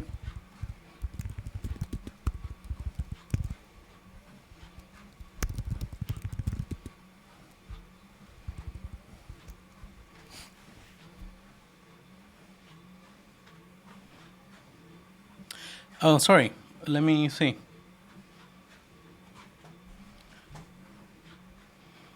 Got a stupid and related question, but what's your treadmill? Yeah, no worries. I'm also not native speaker. I speak Spanish natively. Let's see. So I have a walking pad C2. I think it's called C2. Let's see. Walking pad, this one.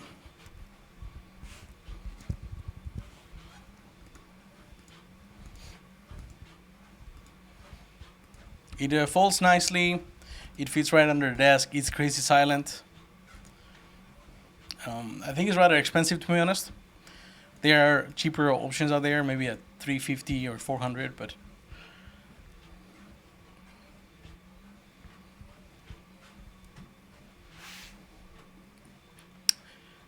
yeah, here's a like an earlier version, I guess, of that.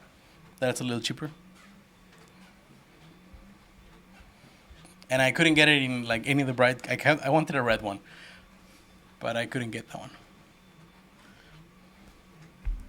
So I got a black one instead.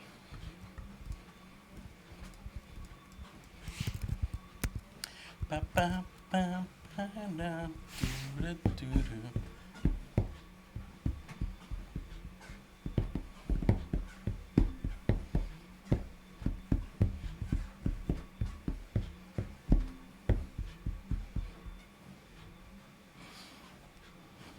If you're talent heavy, then I think you're gonna have to go on the like higher end of these devices, cause like this one supports up to like 100 kilos, and anything above that is like yeah you're avoiding warranty, and it's not that long really like or wide, so you kind of have to figure out like where to step and when not to step.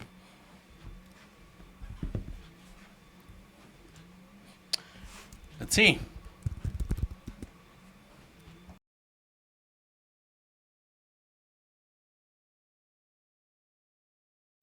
There we go. That looks more like it. I feel like Detective Conan. But yeah, y'all don't look anything like that.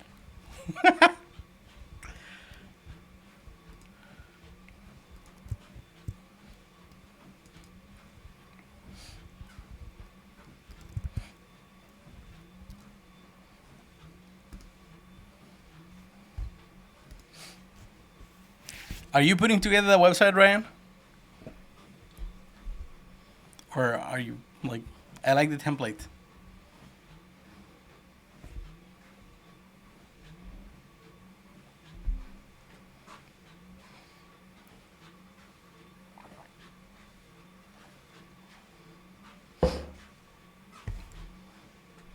Or you're saying that you crafted it?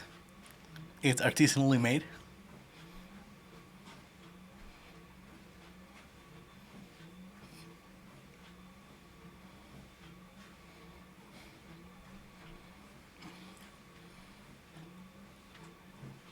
Did you tailwind it?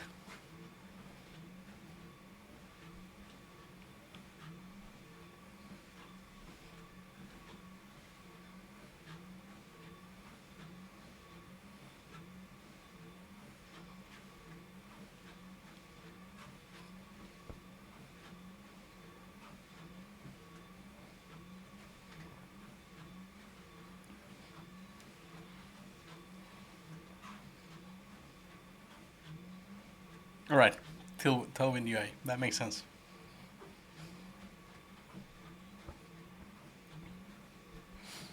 Okay, so we're gonna implement this now, so we can serialize that, and it's gonna break because this deserialization is gonna expect something else, but that'll be fine. And we'll do 2112 and then rush.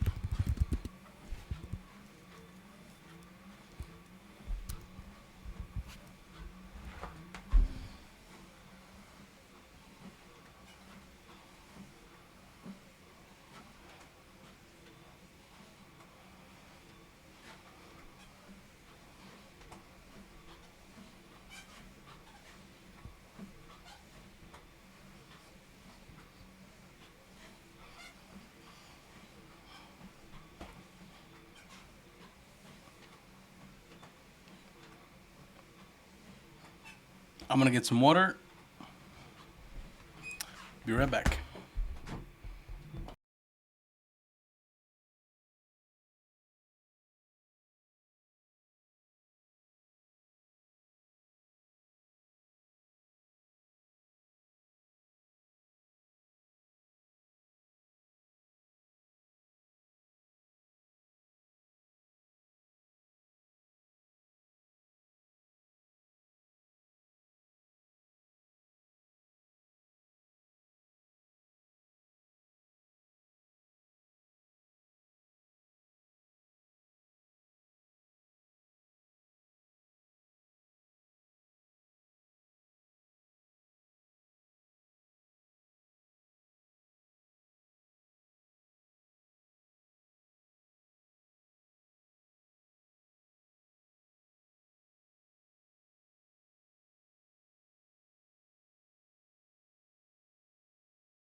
All right, we got another 10 minutes of walking, and I think I'm going to sit down after that.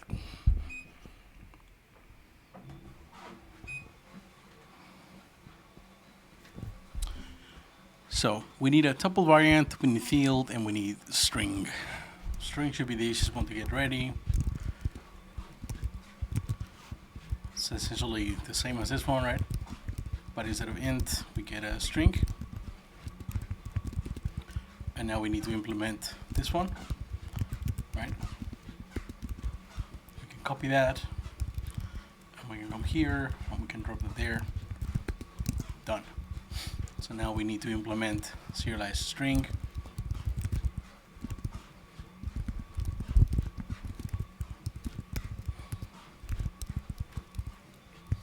And that should just be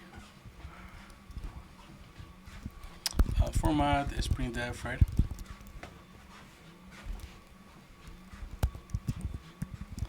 Like that.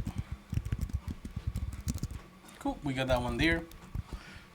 Now we're gonna do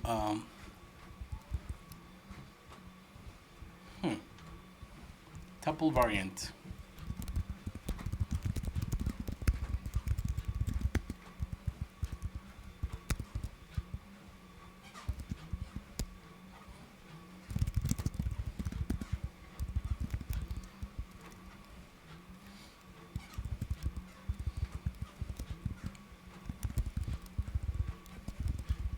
What do we need here?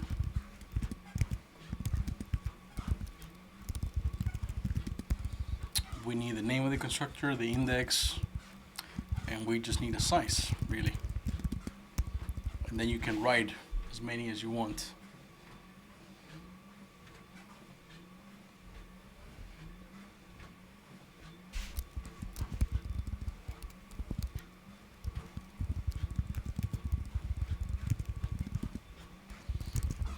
Cool.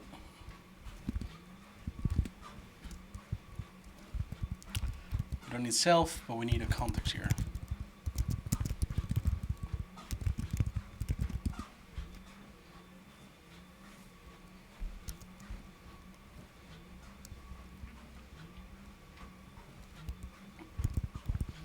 So now we can implement serialized tuple variant.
I'm wondering if having intermediate types here, right, would be easier. So when you say serialized tuple variant, we give you back something, right, that can only really serialize fields, right? So when you're writing the serializer, you say, okay, I want to serialize a tuple variant. Here's the initial parameters. Boom, you get a structure or some T that you can call, for example, tuple variant serializer dot serialize field. And then you pass the T, and then you pass the field, and then it does the magic. But I'm also trying to avoid having like an explosion of modules and structures here.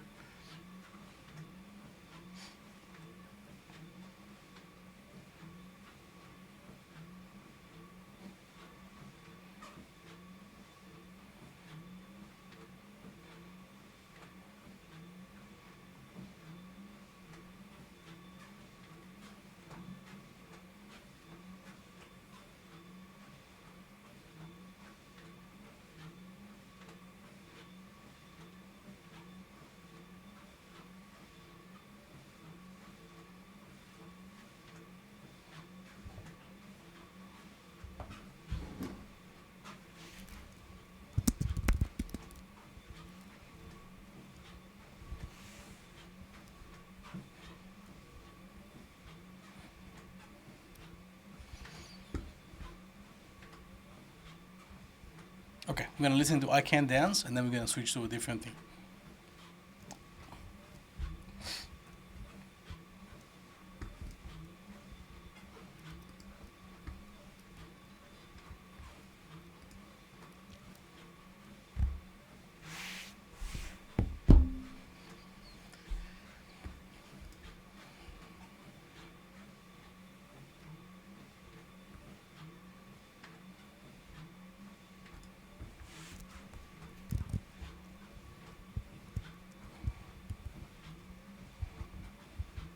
Cause I can dance, I can talk.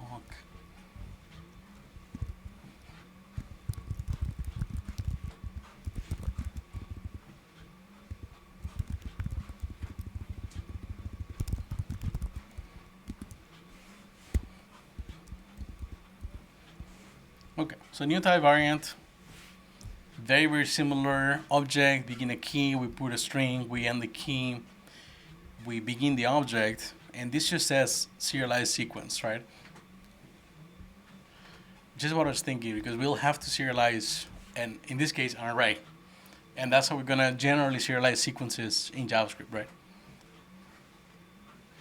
So sets, lists, arrays, tuples, all of those things, right? In OCaml, they don't have a good one-to-one mapping to JSON. So we'll have to cram them all into, right, an array.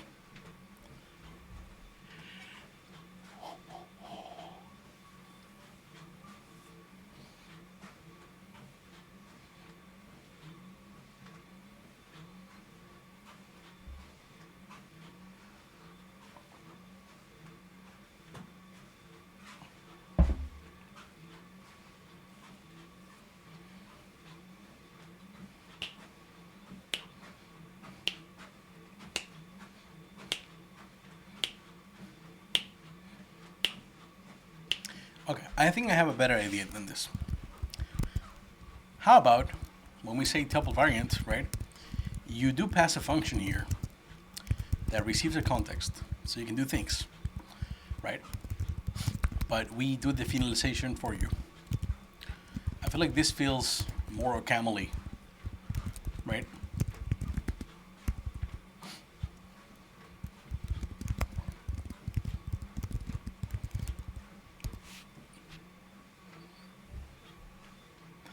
Hey Marek, how's it going? You doing all right?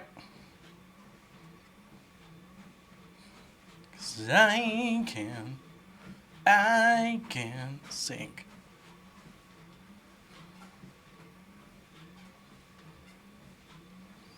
The only thing about me is the way that I code.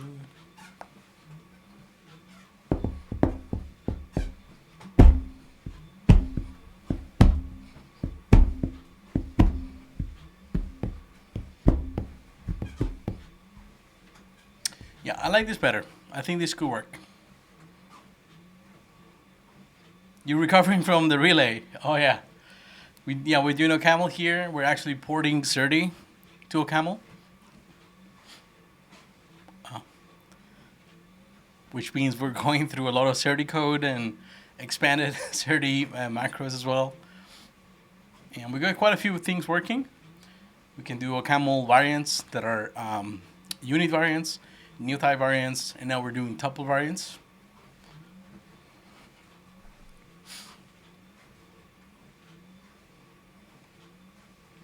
Oh gosh. Yeah. Gotta say, serde's code is like, yikes. So much indirection. Since we don't have traits or type classes in ocaml, then it really boils down to sort of grabbing two modules, right? And threading them together without them knowing about each other, right? And it's a little more explicit, and I think I like it a lot better than having to say, oh, well, what is the type parameter here? Let's see if it implements that trait. Let's see what definition is of that. So it's more of a CPS, right, continuation passing style version of serde, I think. So in this case, for example, you have a tuple variant, and then you pass a continuation for the rest of the fields. And in the deserializers, it's kind of the same, right? You say, I'm going to have a variant, you pass a continuation. The variant will have an identifier. If it matches this, then I'll do a new type variant. And then you pass a continuation for the actual value in there.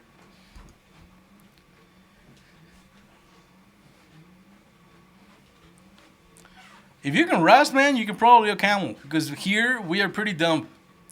We have a few types, that's it, right? Pretty grug-brained. Like, this is not Haskell, by no means. We're definitely not there. If I show you the types of this thing, you're going to be like, oh, this is mostly like functions, right? And then maybe some structs. But actually, I think this is only functions. Yeah, like most of these things, these are just functions, right? And I think the context is a tuple, like a struct, yeah. Yeah, otherwise, this module, this entire thing is just functions. Huh, that's kind of cool. Functions describe the world. Every time I hear that, every time I'm thinking of the world. From JoJo.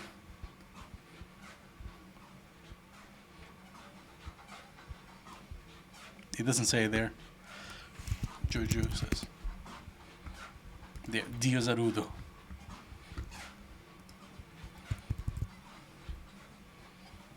That was a good season of JoJo. Oh, you guys don't have... Okay, there's no audio. All right, we'll play that one more time. Ready?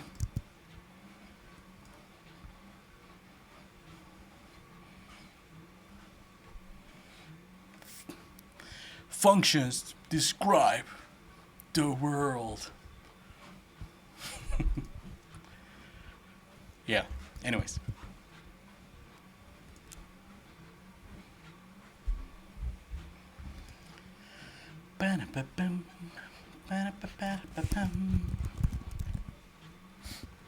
And we'll leave serialized sequence any second now.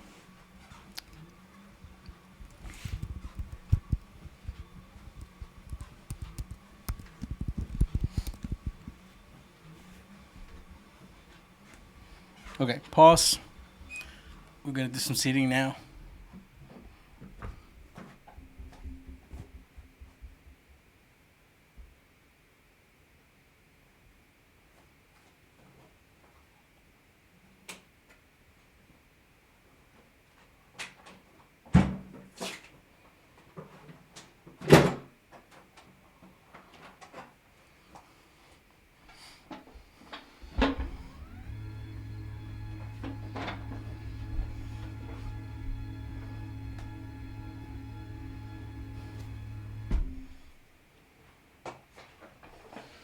Zawarudo.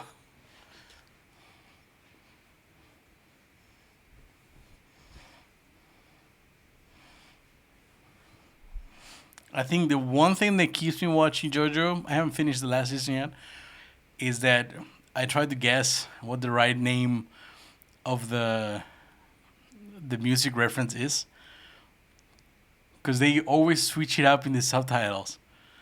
There's a stand in the last one. Okay, so no spoilers there, right?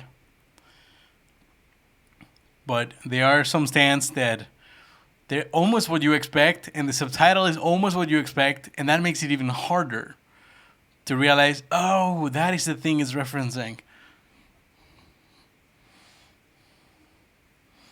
I have to watch something. Ryan, I don't have to watch anything. Do you understand? Anything.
What the?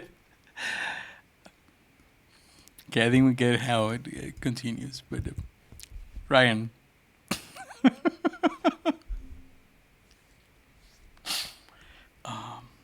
Yeah. Pronunciation in different languages is hard. It's very hard. If you are so like we're so surrounded, especially here in the Western world, right, by English, that we sort of normalize that English should be easy to speak, right? And there it is weird because it has so many sounds that are hard, right? Especially if you've never had to sort of make them. Literally, like you don't know how to use your vocal cords in your mouth and everything to make the sound. Yeah. But it is funny. I find it funny. Like I've put a lot of effort, and I know I still have an accent, and I have an accent more now than I had maybe 5 years ago, where I actually cared about sounding as passing as possible. Right nowadays, it's like I don't have the energy. There's even more important things to focus on. But I remember when I had a thick accent, I was like, oh shit, like I need to work on that because otherwise it makes me look like I am not. And this is sad, but it makes me look like I'm not a reliable, like, let's say, worker, right?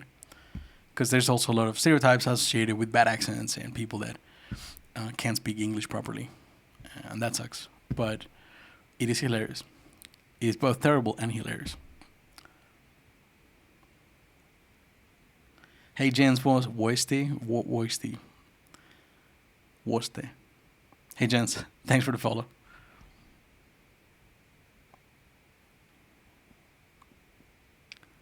I still have an accent because I no longer pay attention to it. I just speak, right? And it gets worse the days that I speak a lot of Spanish, for example, or Portuguese. Um, so it's a fluctuating thing. I think Sabine says all the time that her accent is just like moving around a lot, right? And I think that makes sense.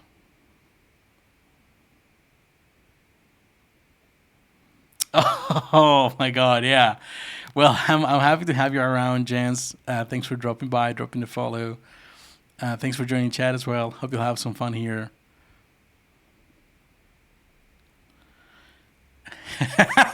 Crispy just being like, fuck it. Fuck everyone. I'm just going to speak with a thick French accent and nobody would understand.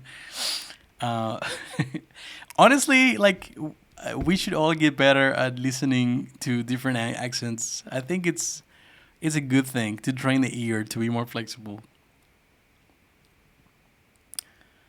You're super easy to understand. Thanks. These are remnants of, like the beginning of my career, I was mostly trying to find work online. So there was a lot of writing and reading in English. But then when I had to jump on calls, right? And it would be someone from the US, like a California startup, right? They would like listen to me and immediately discard me. I was like, okay, this must be like a cheap worker from Latin America. So I had to just sit down and figure out how am I going to pronounce things better. Not that it was too bad because I had been singing a lot in English, and singing I think helps a lot with modulation and figuring out how to place the mouth and everything in the right place to make a sound, right? And I had sang a lot of German as well, so then I had some, let's say, range when it comes to the sounds, but it's different from like plain spoken English, right?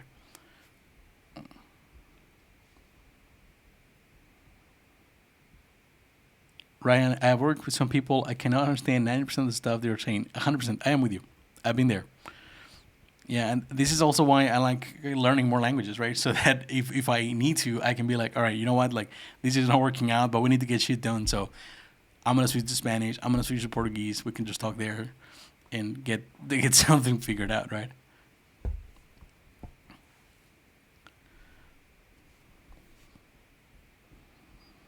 People tend to understand because, this is trend with villains in movies being some French persons. Yeah. Yeah, I remember, gosh, I forget exactly where it was. So no names, but it was a French person, right? And a programmer. And they went on stage and they gave a talk. And I swear to God, I didn't understand a single word they were saying. And they were speaking in English. And they were speaking about programming. And it was like a subject I am familiar with. And I was like, what the fuck's happening here? Like, is he speaking French or English? And when I saw the recording, right, live, which we're not going to watch, um, the subtitles, right, the captions are absolute garbage. So it wasn't just me. Google also managed to figure out how to get that right at all. ChatGPT.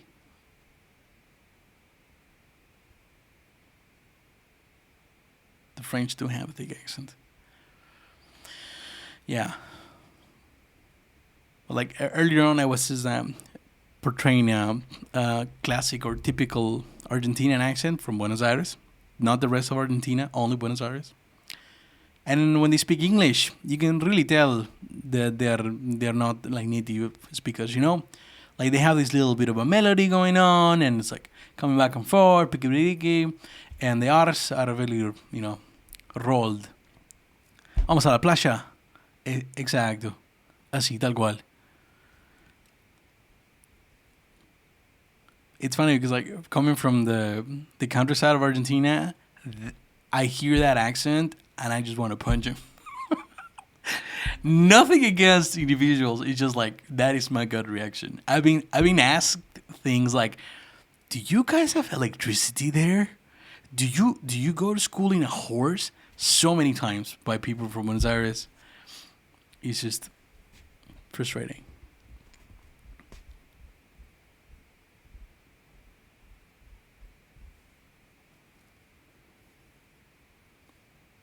Damn, it got real quiet over here. All right, Chad. We're gonna be doing this is a heart to heart.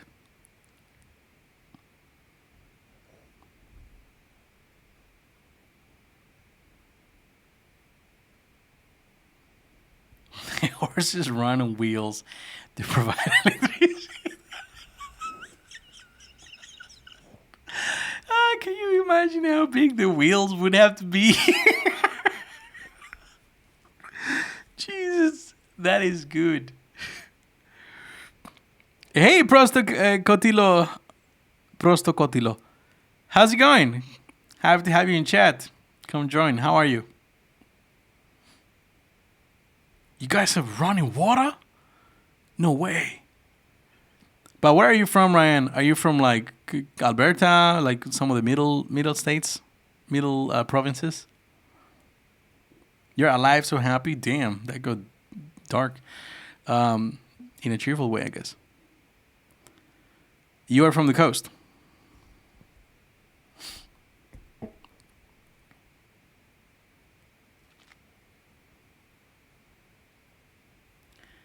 Crimson, we get our water straight from the Andes. It melts from the Andes at the top. And then you take a shower.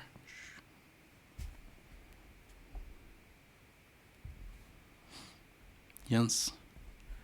Oh, I hear you, man. Here in Sweden, we just like ate them. We ate the polar bears. East Coast to West Coast and back. Not the happiest times. I hear you. There's a lot of crap happening.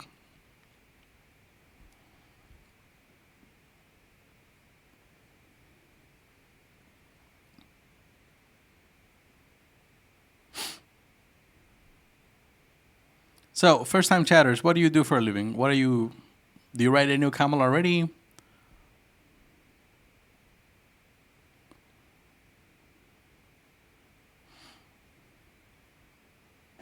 Like I'm talking Crispy, Jans, Prosto.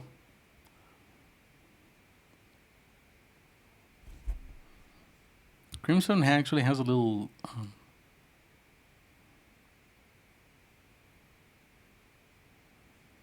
Ooh, right, Rust will work. Fun. It's funny because like I've written a lot of Rust and I've built a company around Rust, right? Or where Rust was our primary tool.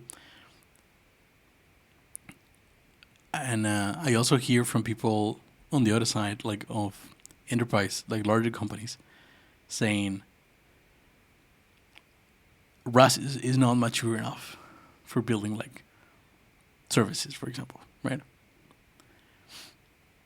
And when you ask like what do you mean? What do you mean? You know, like that. What's the name of Jennifer Lawrence meme? Jennifer Lawrence meme, and their answer is mostly like the DX is not there, right? Like they need better tooling. And I'm wondering like, what kind of tooling are they used to? Right? That something like Rust that has pretty amazing DX in terms of CLI tools, right? Cargo is brilliant. Rust Analyzer is fantastic, right? What do they mean by that? Crispy, we're just talking about like if you're first in, I think you're new around here as well, right? Just share a little bit of what do you do for work, like do you write ocaml already, and so on. So Jen says, want to learn ocaml when I have some time. Been playing a bit with F# previously. Mainly C and C++ through my days. Interesting, cool. You know, there's a lot of stuff in C, in ocaml that requires C and C++. And we actually have something that you might find fun. Given that you already know some C and C++, right? So we are starting this org called ocaml where I've initially bootstrapped libcml, which is just raw bindings to APIs for a few sort of triples, right? And platforms. And this sort of lets us open libc as a module and just have a bunch of constants defined and operations and so on, so that people don't have to repeat themselves over and over making these bindings. And obviously this is a pain in the ass to maintain and so on, but it was just like, okay, I need these bindings, I need them now, I'll just get them started, right? So I ported this code over from Rust, and here we are. But the more interesting project, which we haven't started yet, like the repo was created 5 days ago, was to write something like ocaml bindgen, where you give me a C header, right? And we'll actually generate 315th. What's happening here, Nate?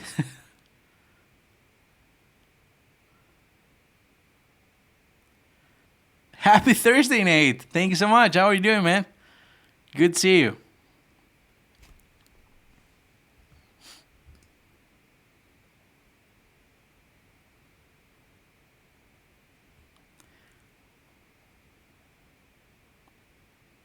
Shit, it's Thursday already. Oh no, I wrote a camel a while ago. It's cool, but that's it. Am language theory PLT enthusiast for a long time. I wrote stuff in many languages. It doesn't make any sense to make a list. That's alright, no worries. Nowadays, I'm doing mostly up stuff, not that much programming, sadly. I hear you. You're procrastinating a bit before you go live. Okay, cool. Yeah, that makes sense. It's I think it's good to just like hang out a little bit, decompress. Tooling and prototyping with Rust was going to be developing some stuff for a few embedded platforms, but that fell through. Who knows? That's sad. Okay, chat. We focus. Play the music. Play the funky music, white boy.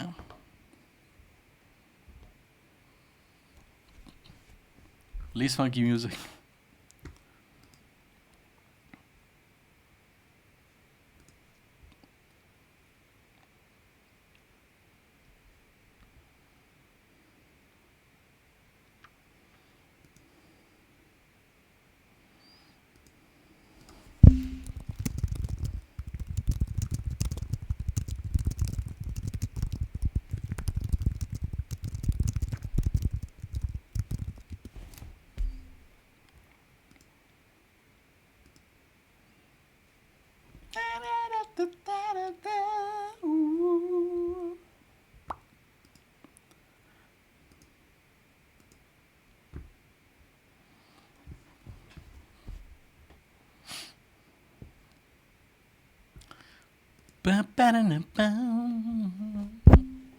God damn it.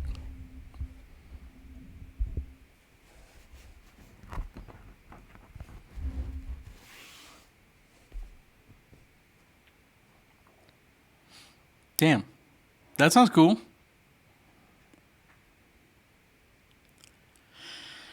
So the gist with ocaml bindgen will be to receive C headers, right, as an input and spit out an ocaml module that defines all the constants, defines all the structs, right, and has all of the code that we need to do the interrupt from the ocaml side, like all the type definitions.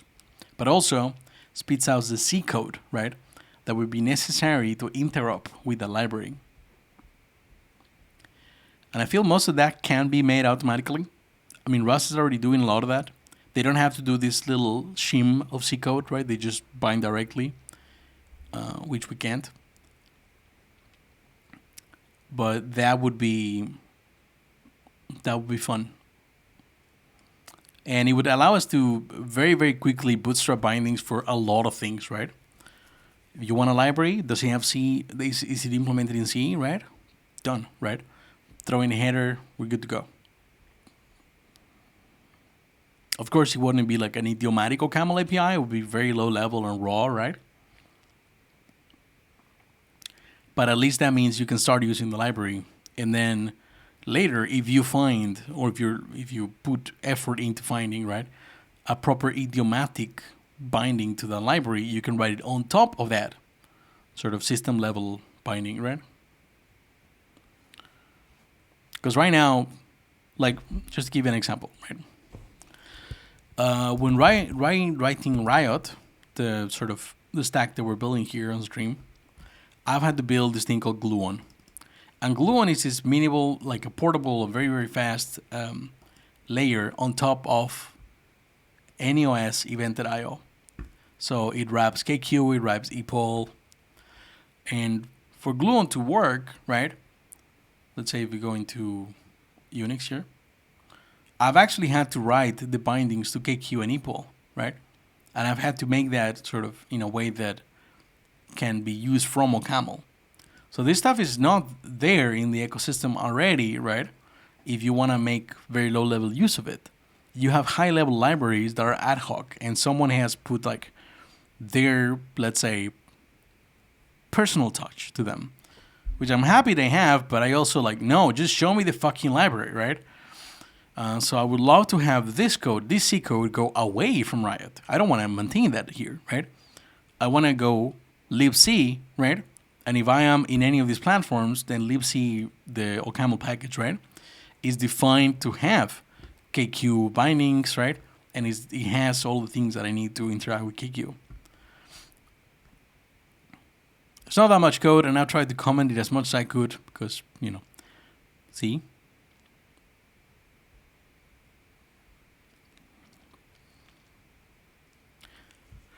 So I think that would be a nice project. If any of you folks that are coming from PLT, NC, right, want to help out in the ecosystem, that's something that definitely could use some more hands. And you get a chance to learn ocaml from the inside out.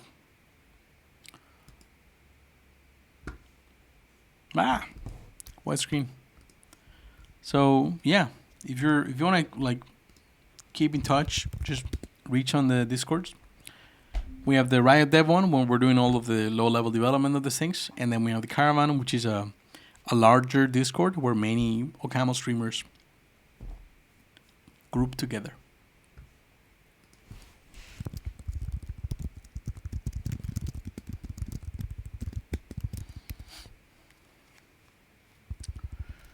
So I'm gonna go grab tuple variant, right? And I'm actually gonna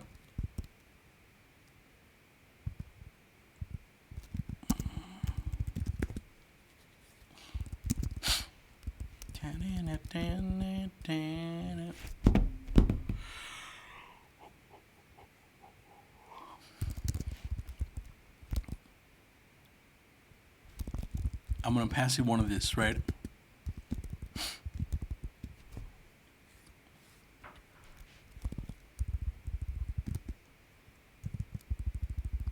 I can show you. So that way, when we do serialized tuple variant, right, we can really reuse the stuff. We have a size here we're not going to use.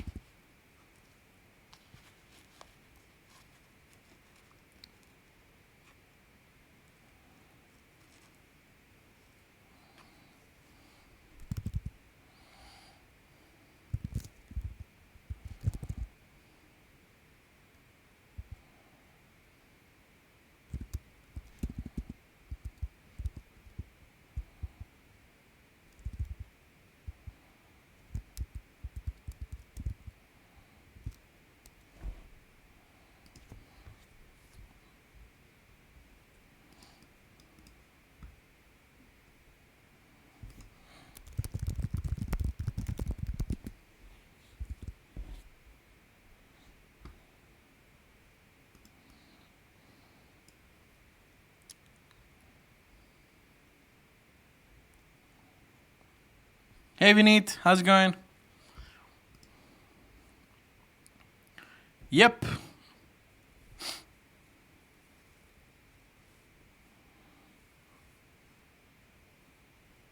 Everything quite a bit of rust.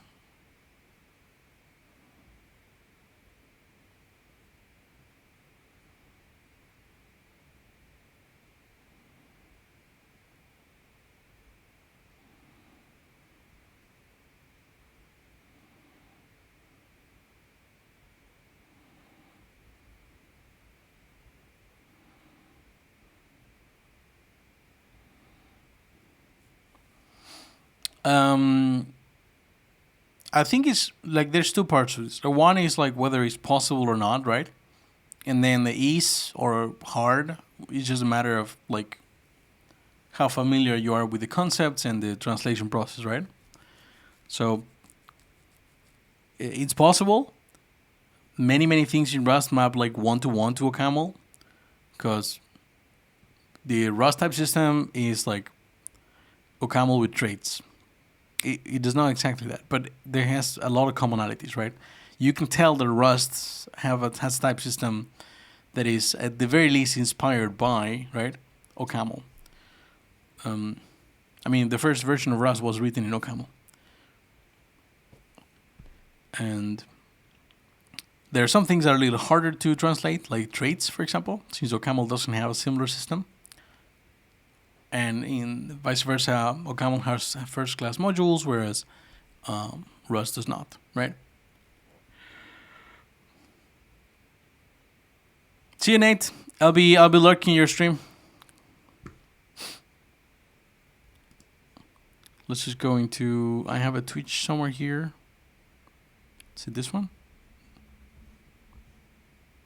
Oh, that's me. Somebody rated me. Oh yeah, that rated me. Yeah, right. So we can go and see Nate here. Nate codes. And we'll just keep it in alert mode.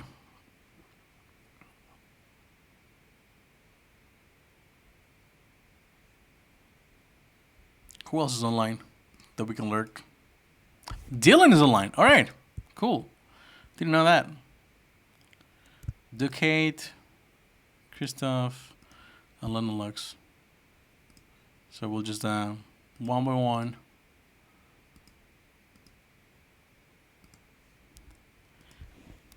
Hey Dylan, we are lurking you.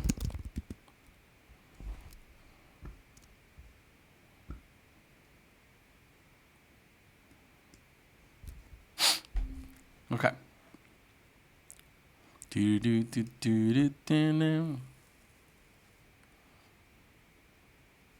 Damn. So I think the main difference is that here this actually begins a sequence. So instead of doing serialized like that, right? We actually want to do a serialized sequence here. Jesus, he loves me and he knows I'm right. Begin talking to Jesus all my life. This stream is not affiliated with the church, Jesus, God, or any of these horrible things. Not all of them, all the time, but you know, very questionable.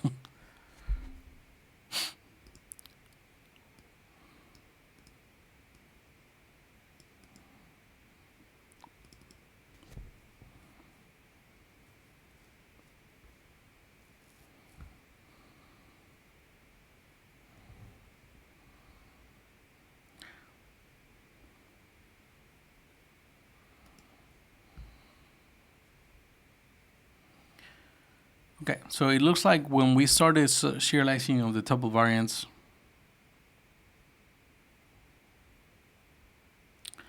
there are more good ones than horrible ones. I don't know, man. I feel like there's also some or horrible ones, right? That get attention. But it makes you wonder how many horrible ones just we never knew about, right? And we're not just talking about like Hansi priests here. Just go back 2,000 years.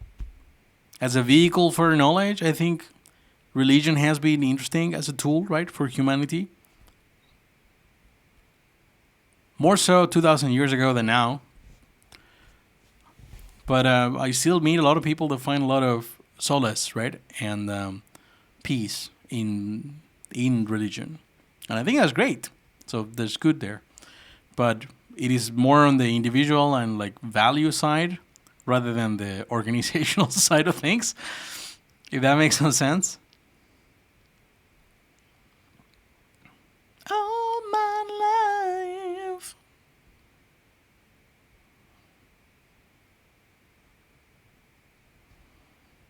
But I was raised Catholic, baptized. I did my first communion. And I refused to do my confirmation, which is roughly at age 13 or so. And I went to Catholic schools, because they're very common in Argentina.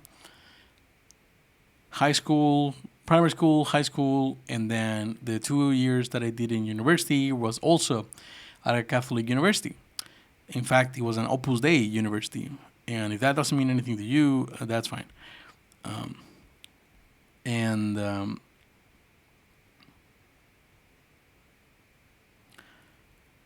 Through my engineering, like the 2 years I did there, it was 2 out of 5 years of an engineering degree because reasons.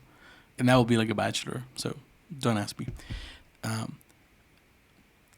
both years I had to take a non-elective year-long course, right, on theology and Catholic doctrine, and I think it's called dogmatic theology. That's the field. Are you winning? Are you winning, son? Hey, Lavo, how's it going, man? Good to see you.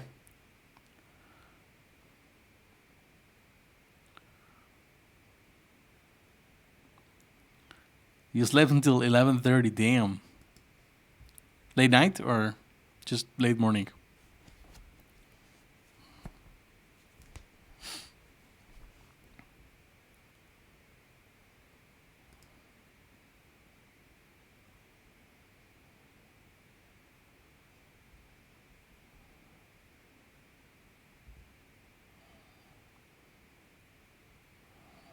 We are winning. The liver, we are winning for sure. Folks, we got like 3 concurrent viewers on YouTube. This thing is working. We got 2 likes. Oh, let's fucking go. That's awesome.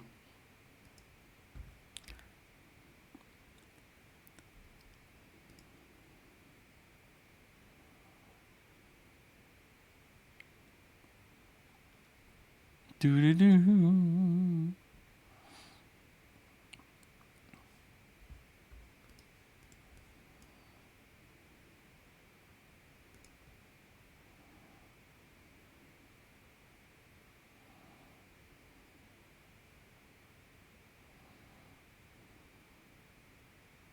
You gotta give in to give out.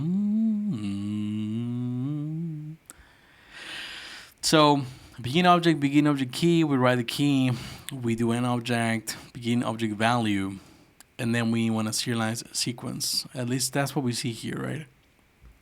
And then serialize sequence,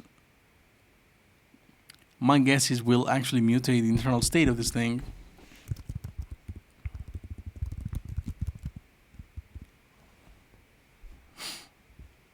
Maybe not.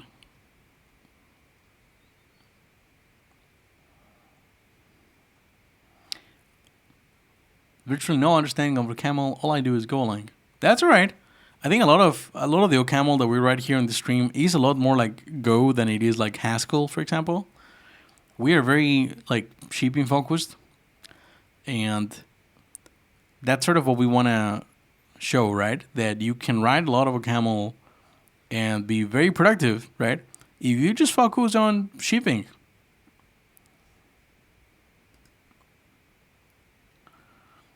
Oh, I can't sing. I do sing, as in the act of singing, but I cannot.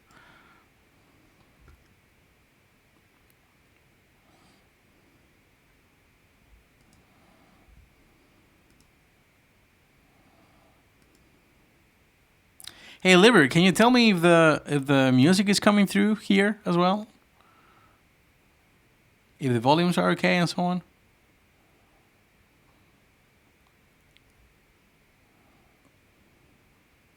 You gotta give him.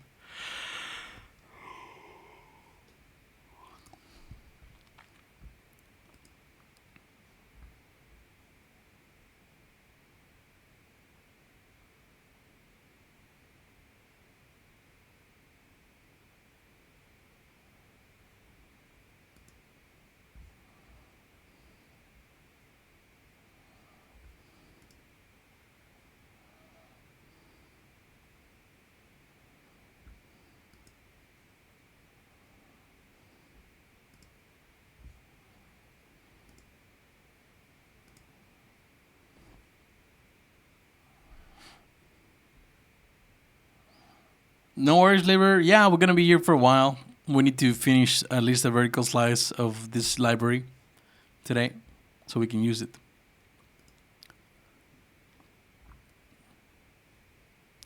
You gotta give in to give out. I don't know the lyrics. Okay, so the continuation style that we have here means that we get a size, but we also get a field, right? So values. When we do serialize sequence, how do we do that? How do we want to serialize sequences? Maybe it makes sense to start there. Do we want to receive both the size and the values? I guess we do, since the values is really just going to be a continuation, right?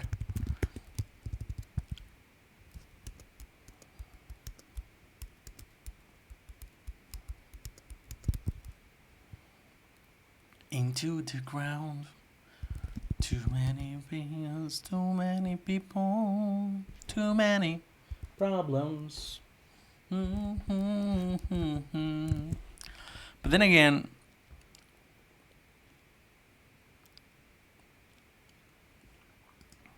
okay, so this serde state will be what? Serialized sequence?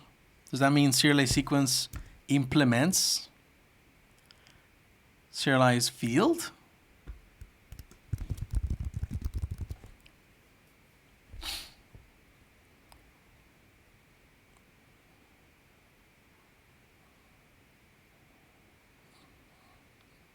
I know, right?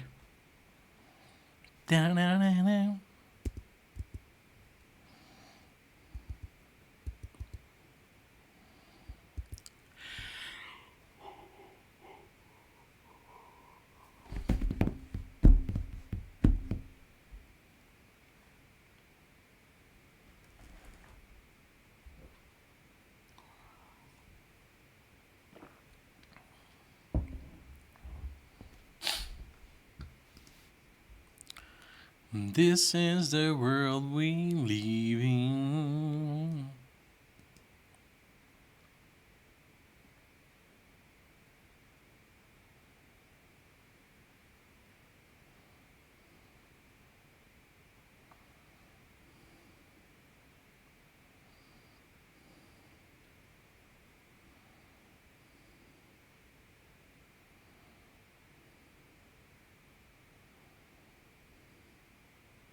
Bam, bam.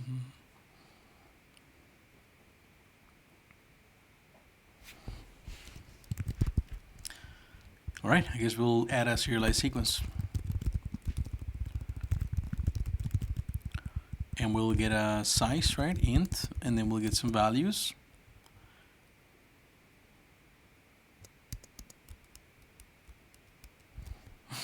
And actually, I would love to have the values as a list here. I don't know if that makes sense, though. Dun, dun, dun.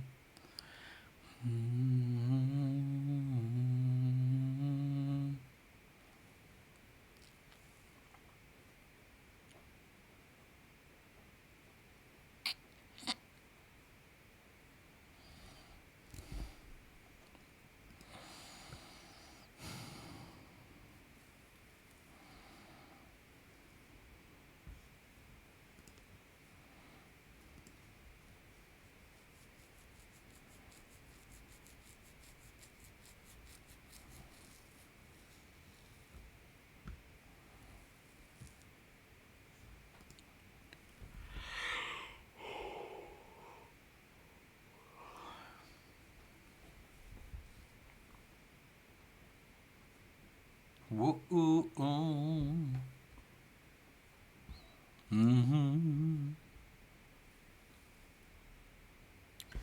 Okay, we're gonna start with just a function and we'll see how far we can take that. Right?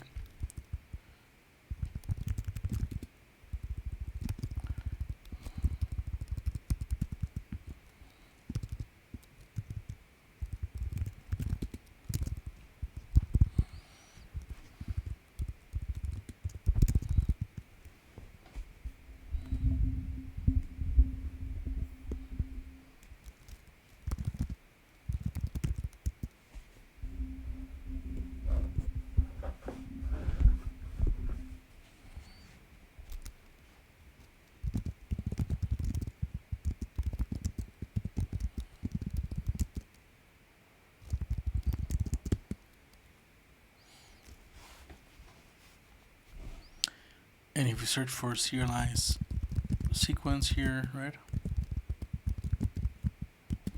we'll have the usual begin array, right, and then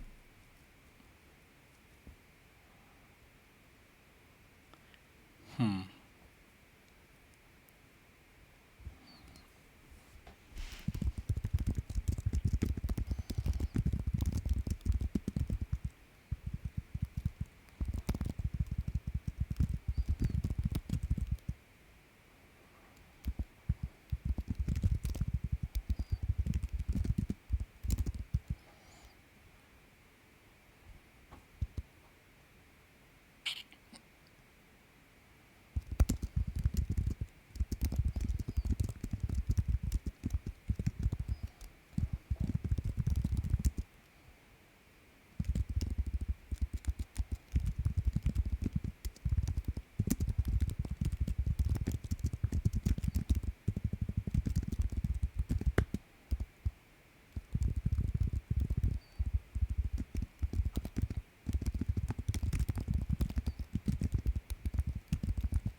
I like what I know.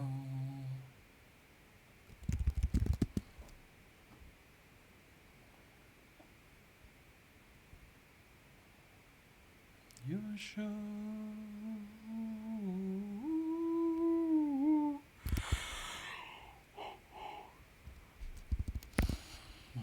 And I like what I lose.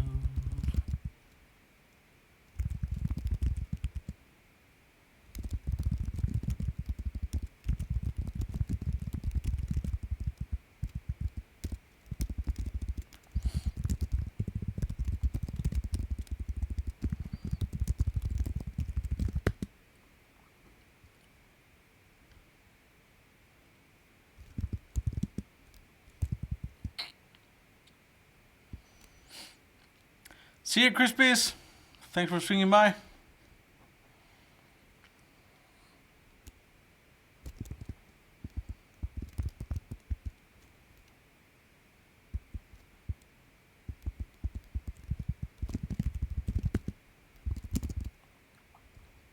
Okay, cool.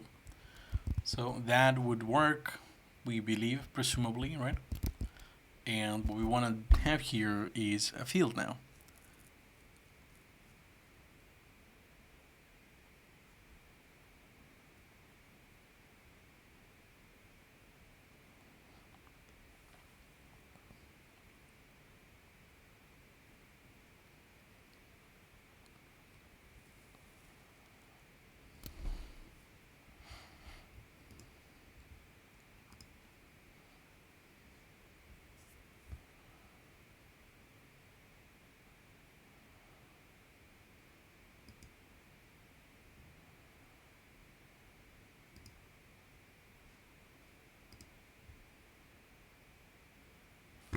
Alright, we're gonna change the music. I forgot about that.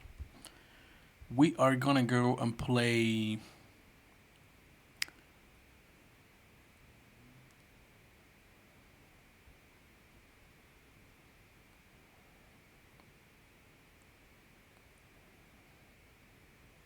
You know what?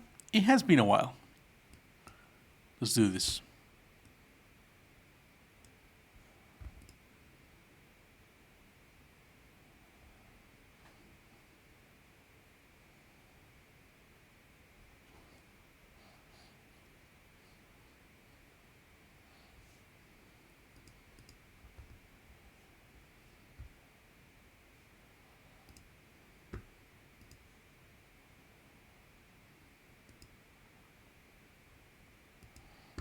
Watch him become a god.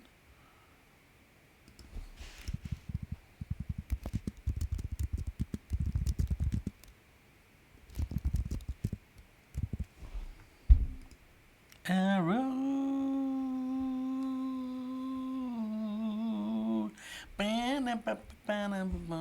Just like the prying piper through the streets.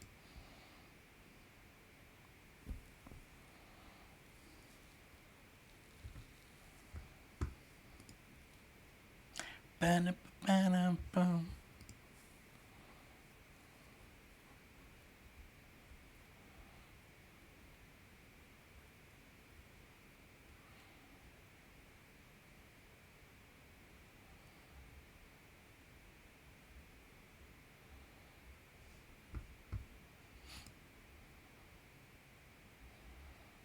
Yo, Glitch, how's it going? I haven't seen your stream in a while. Yeah, I'm just missing it because I wake up very late. Thank you so much. Yeah, this is still a work in progress. I've just put all the stuff on the back here. Let's see if I go the close up. You'll see a little more. So it's like everything I have, right, is like on that wall now. That's it. And the living room and is now like the other space, which is like that's a big room. The kitchen is there. The sort of hall to enter the apartment is there, right? Now that also has a living room, and now that sort of has become a studio apartment, right? So I have the whole office here. Oh, okay. So that's why I missed you. Cool, no worries. Yeah, and I need to figure out what to do with the guitars there. If I'm gonna place them, like I have a little room like going up as well, right? It's not obvious from the crop I have here.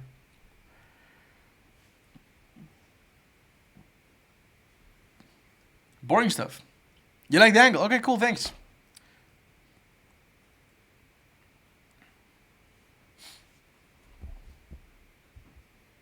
I really just wish the camera was a little better at picking up the Yoda's face as a face. So when I cover my face, it doesn't quite like instantly, focus on them.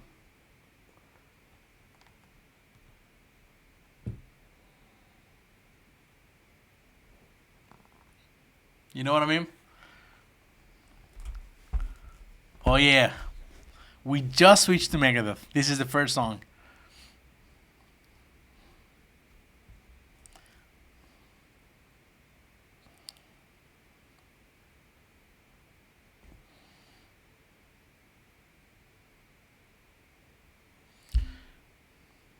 But I mean, it's still pretty fast for other things. Like, if I cover my face, that's like crisp on a focus, right? But yeah, it might just be settings that I need to adjust. The symphony, swing through the symphony of the distraction. Okay, so tuple variant. We're gonna play some fields in there. A Tulemon is a good one.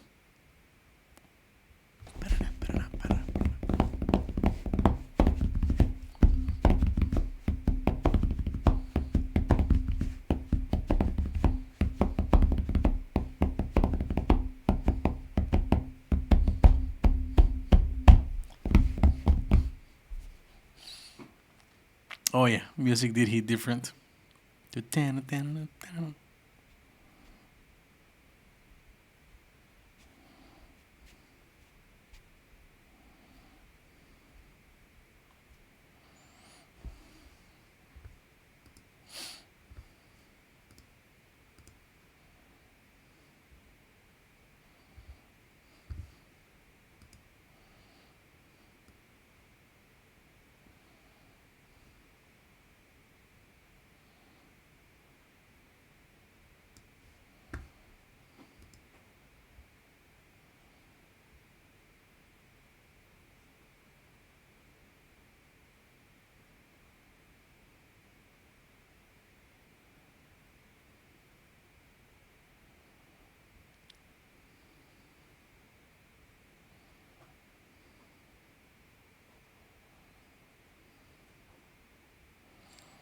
Oh no, the YouTube stream did not like that we had the clips in there. Fuck, they're gonna cancel my account. No! Oh yeah, sorry, I forgot about that. Coding. Let's go back there. That's what we're here for, right? Doing some coding. Cool. Okay, so now that we have that, we can go to field, and that combinator takes the context, and we could do stuff there. Then I think the beauty is that we could just say in the state, okay, we're serializing a tuple variant, and so we know exactly what's happening here. We can check even, right, that we don't go overboard.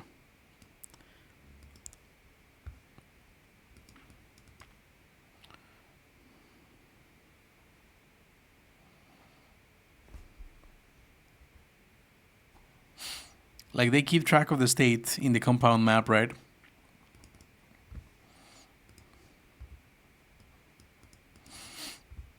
Empty first rest.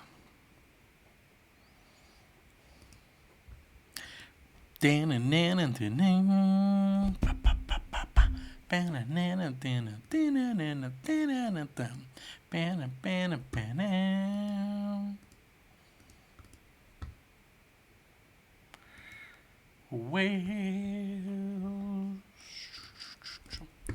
okay, let's just write field.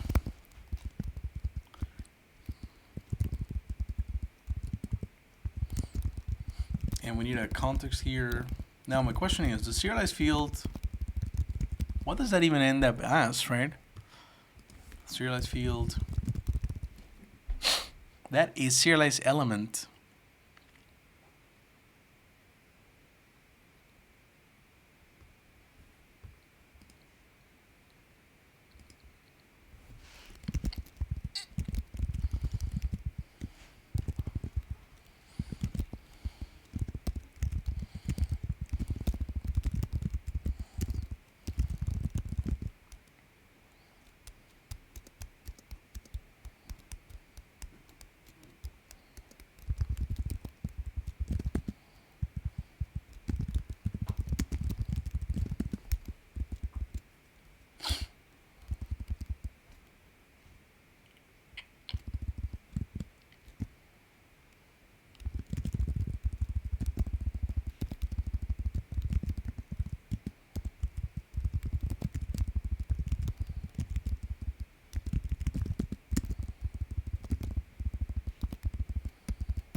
Where I was, I realized life was a game. The more seriously I took things, I thought the rules became. I had no idea what it was. Life passed before my eyes. I accomplished. So as you know, my friends.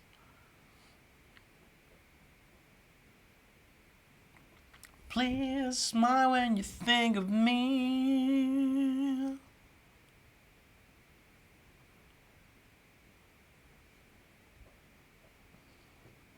Et tout le monde, à tous les amis, je vous aime, je dois partir. These are the last words I'll ever speak.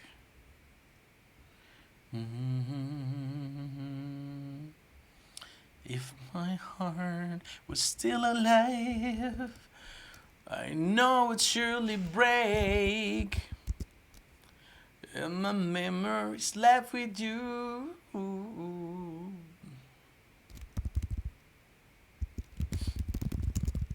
Moving on, it's a simple thing.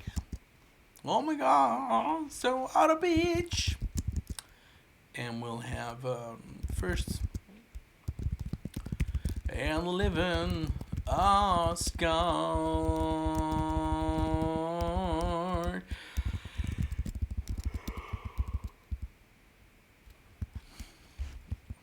Je vous aime, je dois partir.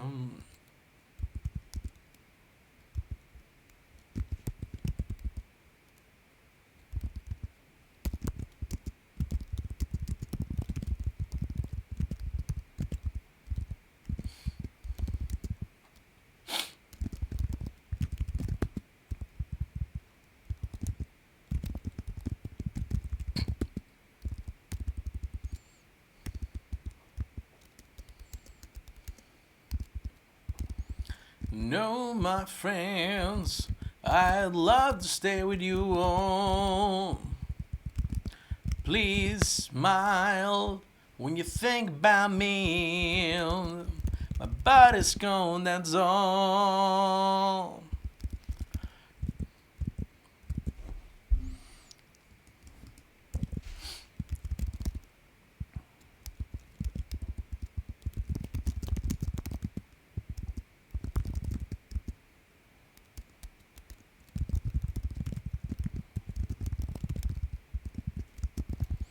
À tout le monde, à tous les amis, je vous aime, je dois partir.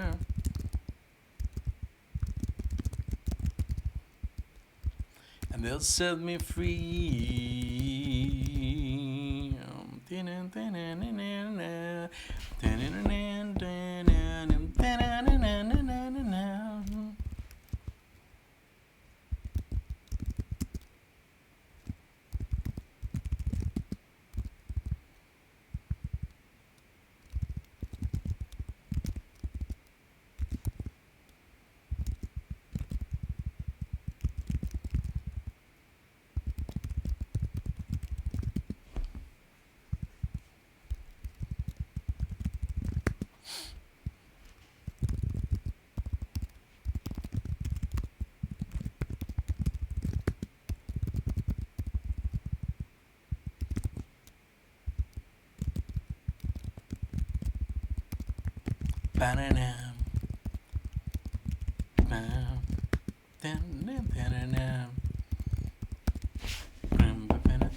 I think Glitch, if you're still around, I think this might be one of my favorite Megadeth songs.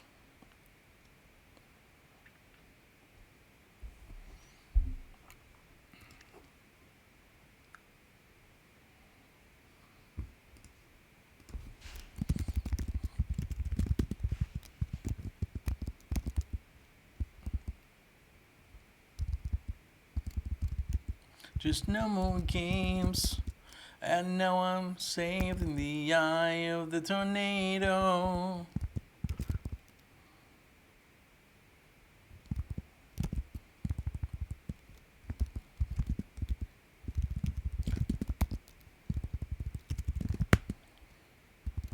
blew me away.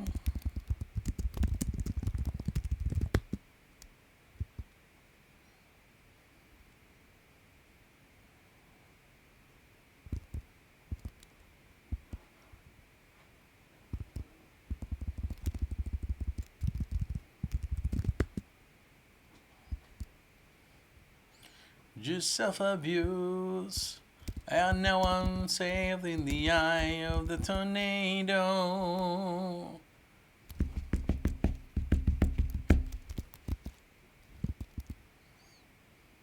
In a way, I'm surely die in the eye of the tornado. Blew me away, who's to say? Who's to say what's for me to do, be? Who's to say?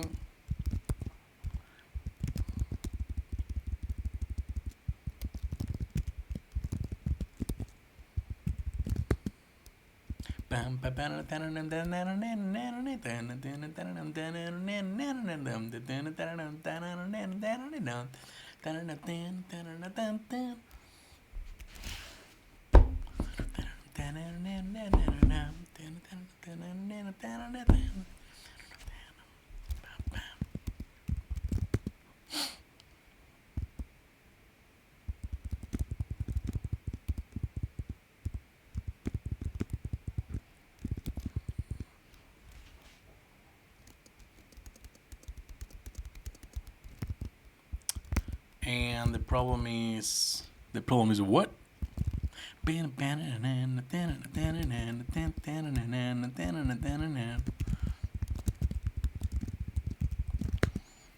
problem is that, which makes sense because the tag should be C, right?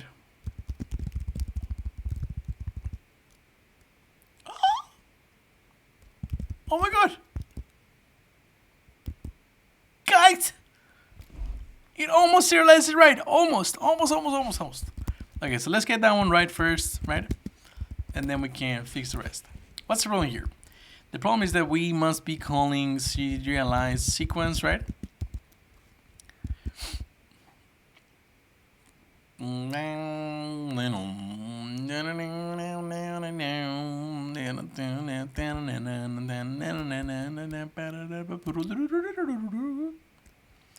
And if it is first, then we do a comma, but that is the opposite. It's like that. Oh, fuck yes. This is starting to look good. Okay, so now that we have that, we can say the constructor will be C, as we expect, right?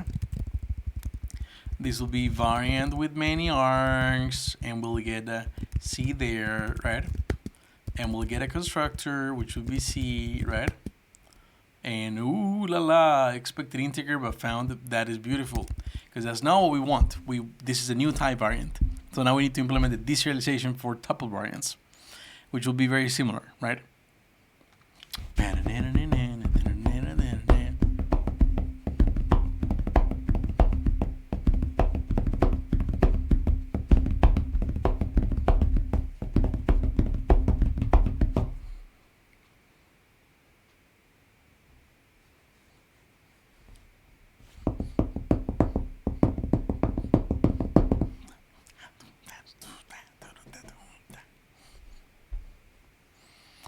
Okay.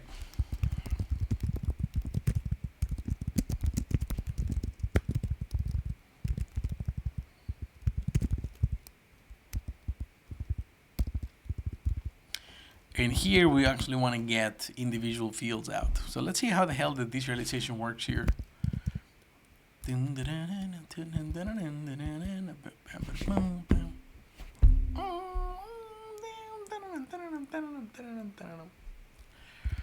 What do you mean I don't believe in God? I talk to him every day. Sequence axis, we have next elements, right?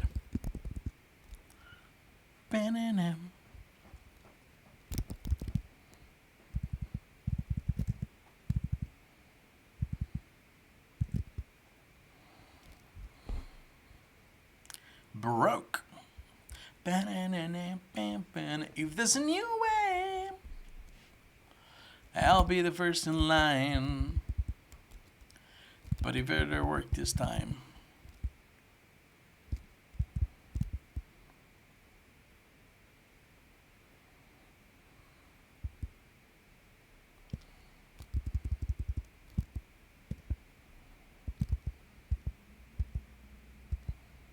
I'm just not your kind.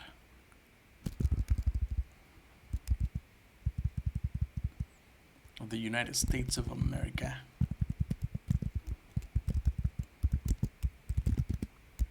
The people right.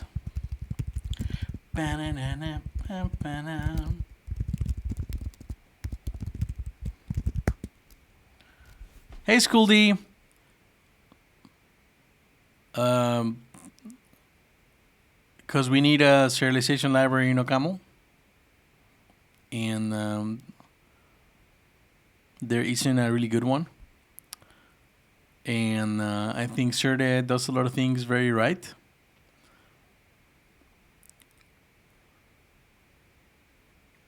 And yeah, these are some of my reasons. Hola, Jackins, ¿todo bien, mijo? ¿Qué de nuevo? ¿Qué pasa, amigo? ¿Cómo me alegro volver a escucharte, pendejo guapo? Guarda, chango. Guarda con ese vocabulario, ¿no? Que no da.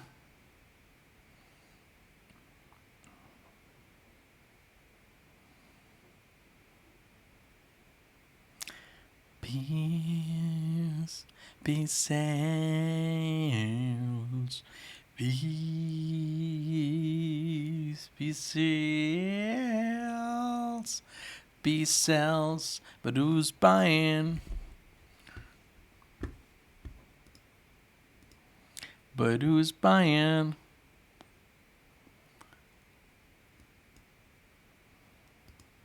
Tranqui, todo bien. Suena a piropo nomás. Por eso te digo.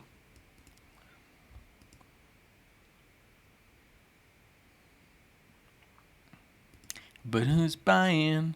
Peace sells. But who's buying? Peace sells. But who's buying? Bien, aquí andamos. We're implementing deserialization of tuple variants now.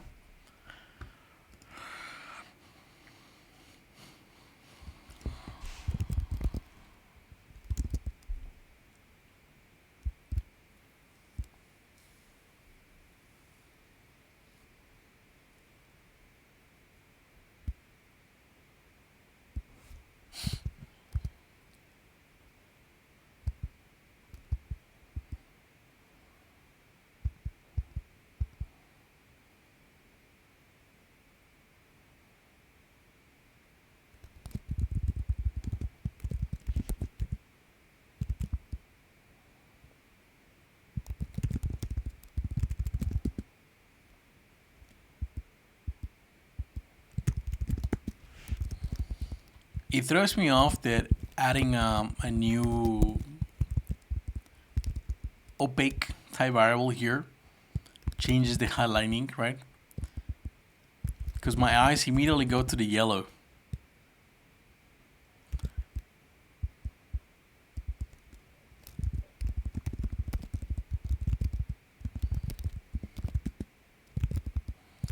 Okay, but let's start at the beginning. We want to say deserialized tuple variant, and we want to pass in the context and the number of variants that we expect there to have.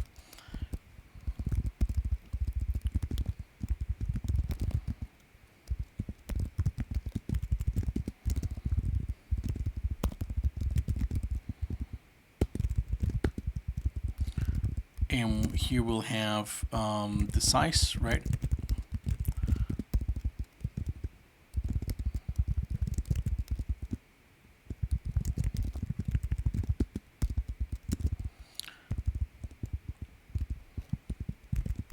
So we need a new thing here where we take first a size, right?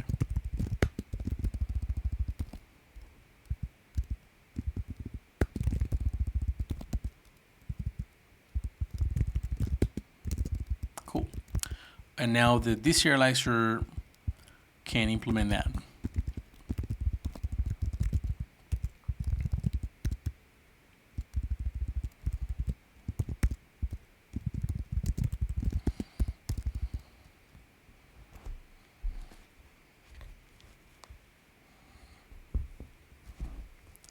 So let's see.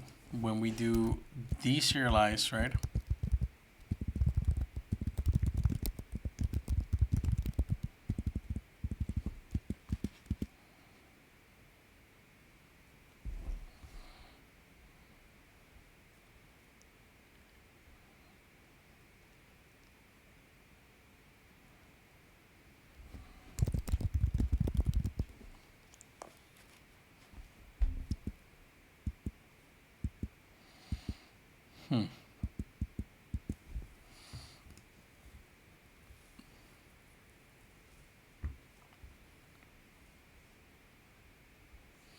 This is just calling deserialized sequence.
Thanks, Higgins.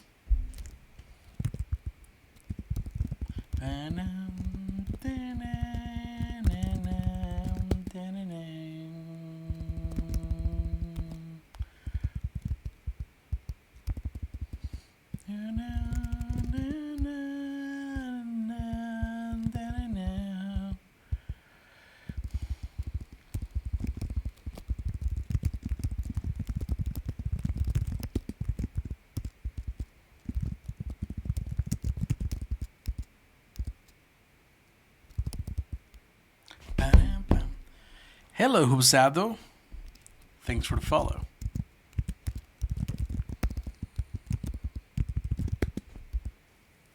Possession.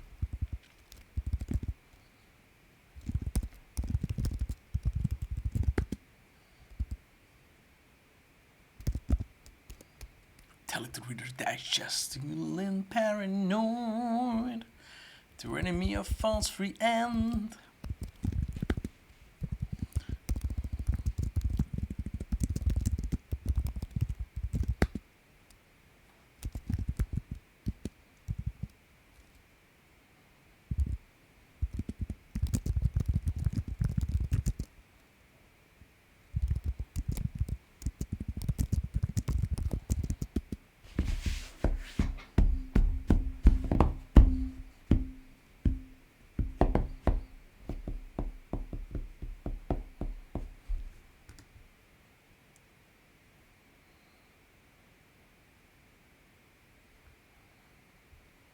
Its limitations. Feeling paranoid.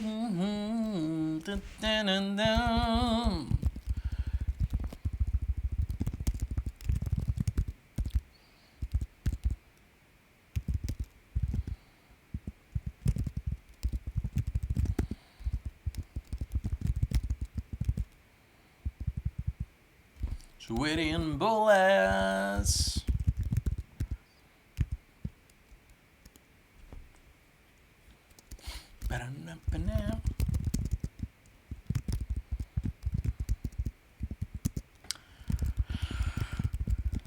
So, for a sequence, we start with an open bracket, we read whatever the visitor does inside, right? Really? I guess the visitor implements.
Oh yeah, okay, that makes sense.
Finish with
I had to cancel the YouTube stream because it got banned for showing the video that Ryan Ryan made me play. Damn you, Ryan! Damn you! Yeah, we played a video earlier of another like a YouTube video, and apparently YouTube didn't like that because the audio of that came on the stream, right? On the YouTube side. So I heard people saying that YouTube was okay with people doing like reaction content and stuff like that. How would that work? I didn't even do reaction content here. It was just playing a random clip for like a minute.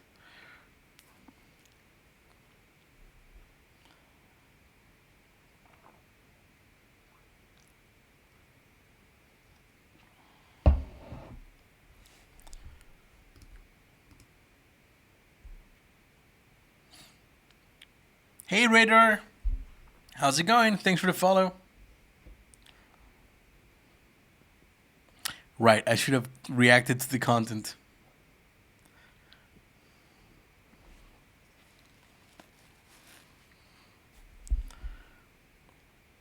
Thanks, Jakins. Have a good one.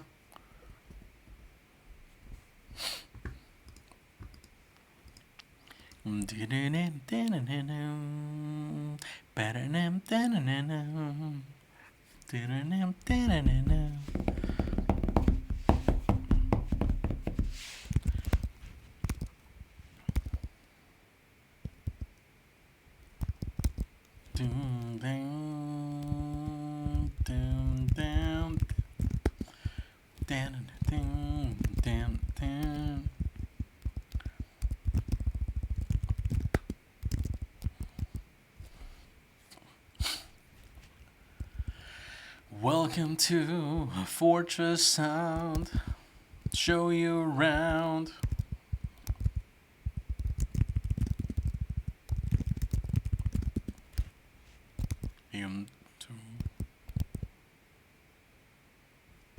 Possibly I've seen too much Hanger 18. I know too much.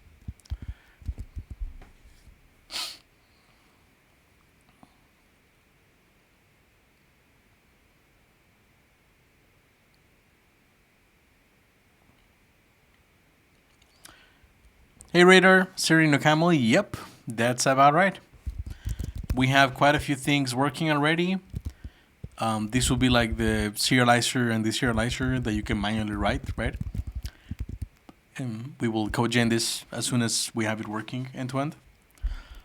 And we can serialize simple variants, unit variants, new type variants, and also we're doing tuple variants, right? Now. And of course we don't have traits, so we have to find other ways of doing the same things. And we're opting for the CPS style, continuation passing style, right? So when you compose sort of your deserializers, right, or serializers, you're mostly just saying, okay, do this thing, and then do, run this other function here, and so on.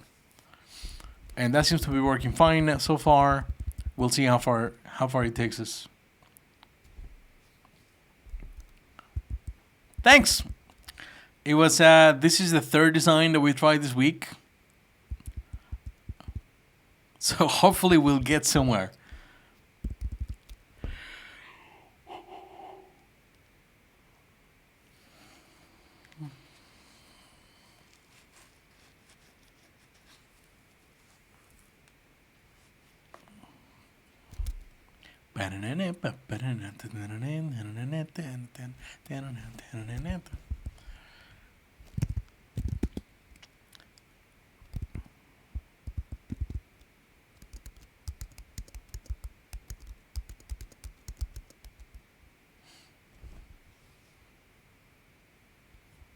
I did. Dude, I started 3 hours ago.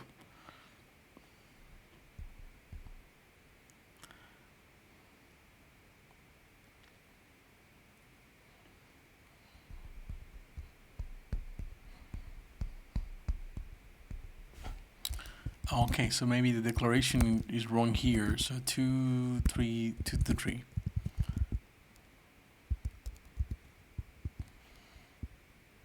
State size and then the deserializer. Yeah.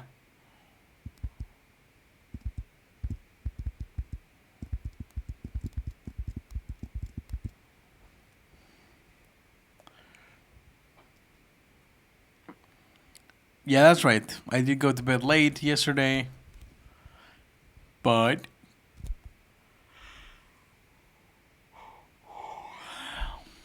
I did sleep. Fuck, I'm getting sleepy again. I need to push a little harder today so I can wake up around like 9 or 10 tomorrow instead of like 4.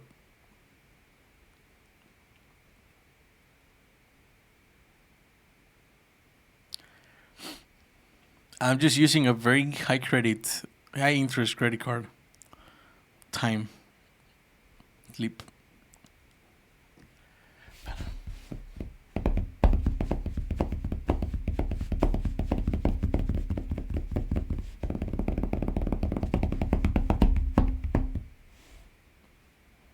Such a good song.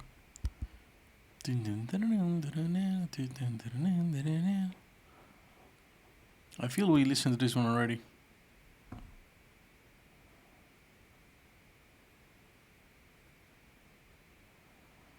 What is this?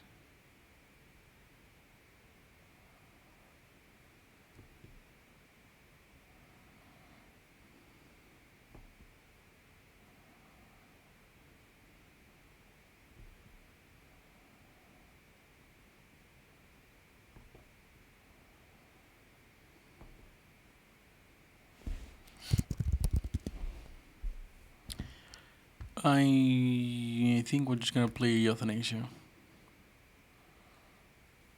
To me, this is one of the best sounding Megadeth albums. Maybe Cryptic Writings I like best. It just has a more like fuller, rounder sound.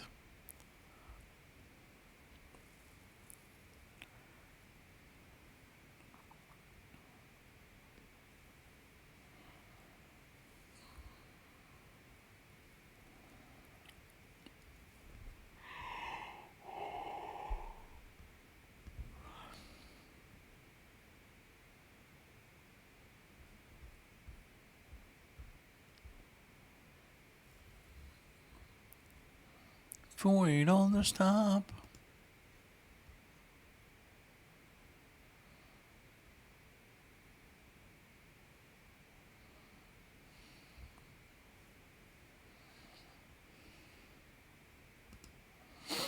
Empty skies.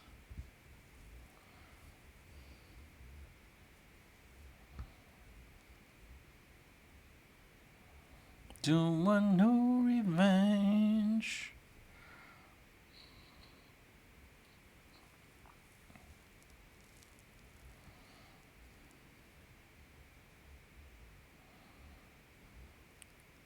Day.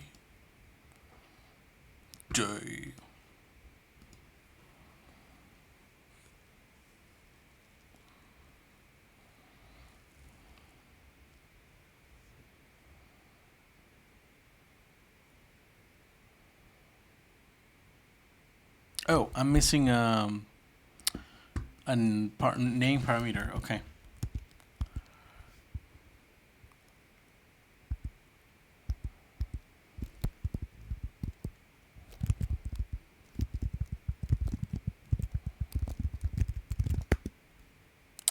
Boom. Booyah. Almost, not quite. So the serialization is right, but then this serialization we're expecting a close bracket, whereas really we should be calling the deserialized function to just continue deserializing things. So why are you not doing this?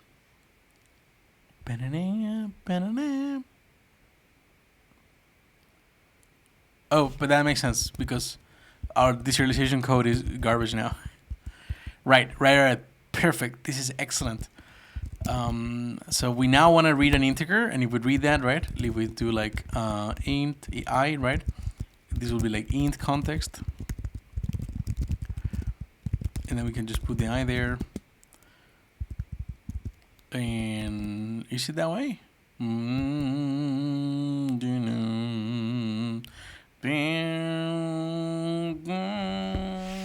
No one, no revenge. Ain't no payback time. Ain't no getting easy. Here comes a reckoning day. So it should be a little bit, read a field, and that's the integer. So if we do a field, like we have here, we have serialized element, but we want to do deserialized element, right? Oof. There's so much structure to this thing. It's crazy.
Name is Trouble, I'm coming in for the kill.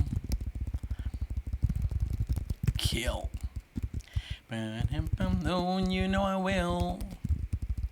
Set the baller roaring, I'll be clicking off the miles to the train of consequences. My boxcar life's a styled.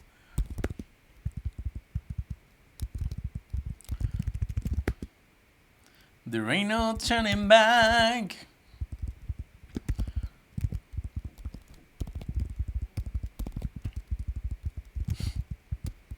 No horse ever ran as fast, and the money that you make, or I don't know. Cool. So we're gonna just ask if kind, after kind is first, then we do nothing, right? Else we're gonna try to read a comma, right? Ooh,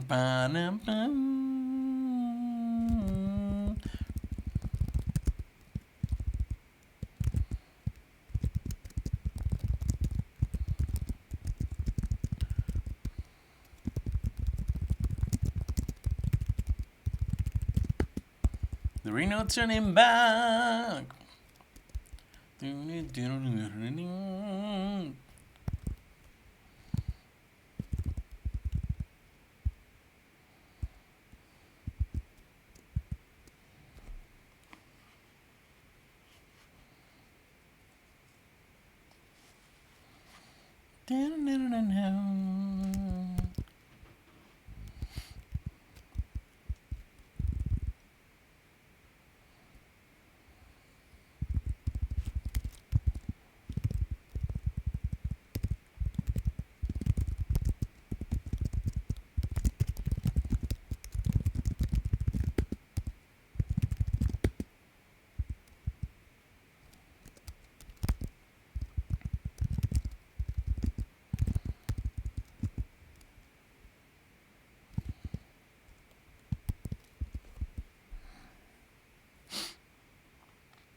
Only yesterday.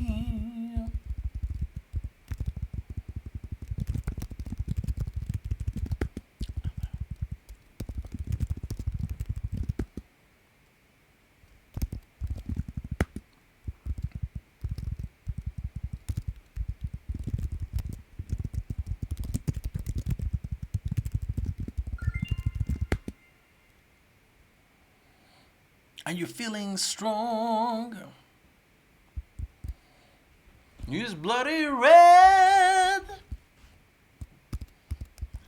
in my hand.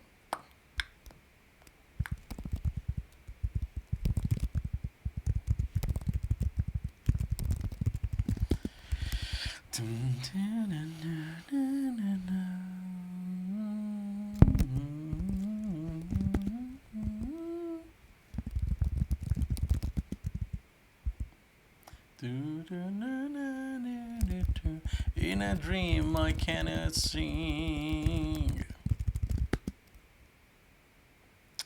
Einstein ocaml? No, dude. I swear to God, they're. Thank you. I guess I don't know. Like Einstein had some good ideas, but some of the bigger theories were completely unfinished in his lifetime. So I hope that you don't mean like, oh, Leander's code will like remain unfinished until he dies. But I appreciate the sentiment though.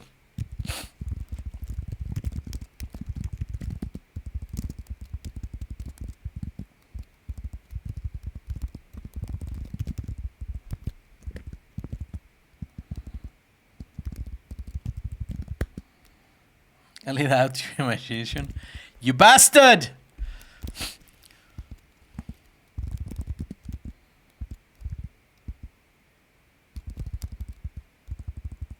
Welcome to the unknown. Remember what you said.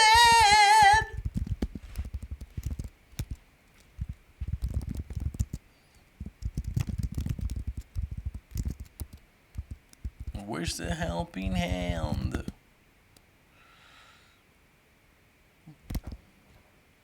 Is this the final stand?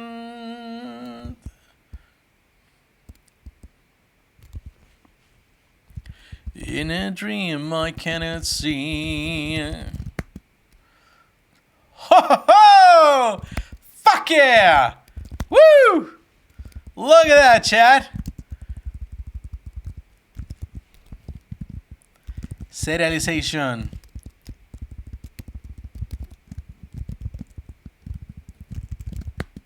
And the tests are passing. As a passing, look at that. That is a beautiful.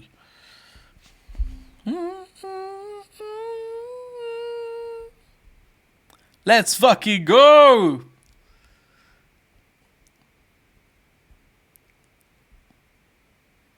I don't know what's going on, but Poggers!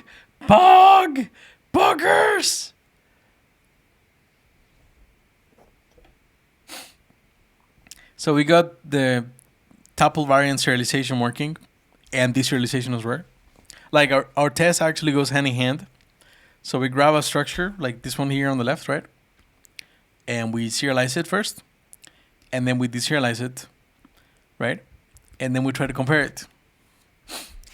And we have a expected output print string, so that if we get an exception or something, we can just quickly match against that as well. And that seems to be working. So, okay.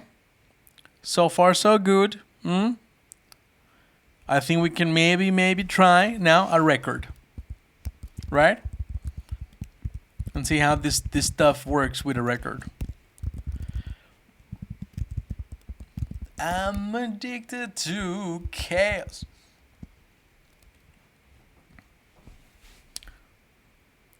Oof, so much work left. This is tedious. It's like, it's not. I feel like it stopped being hard and now it's just like more the same and more and more and more, right?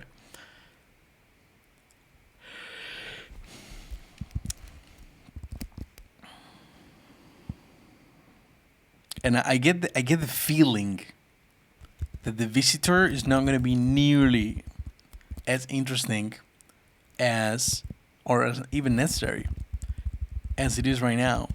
Mainly because of CPS, right?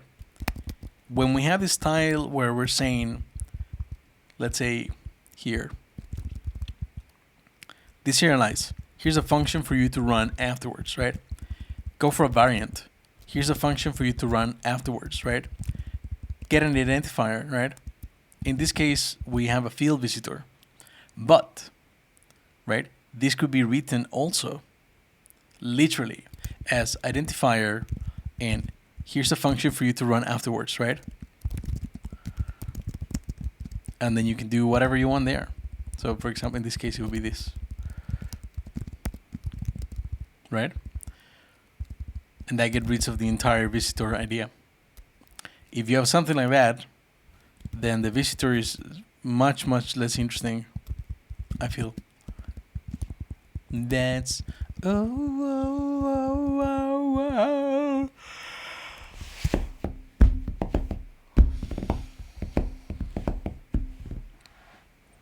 Oh, we're also so close to the goal. It's like 100 people.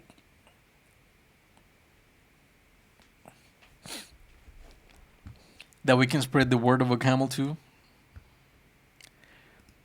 If my heart was still alive.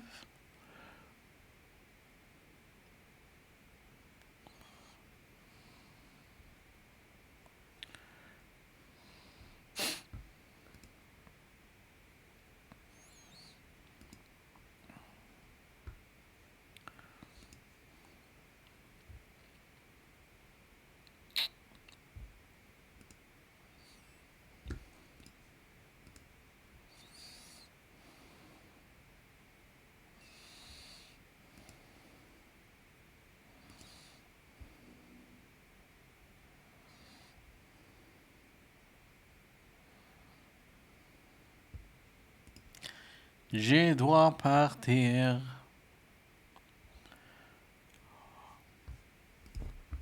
Okay, this feels like a great point to commit.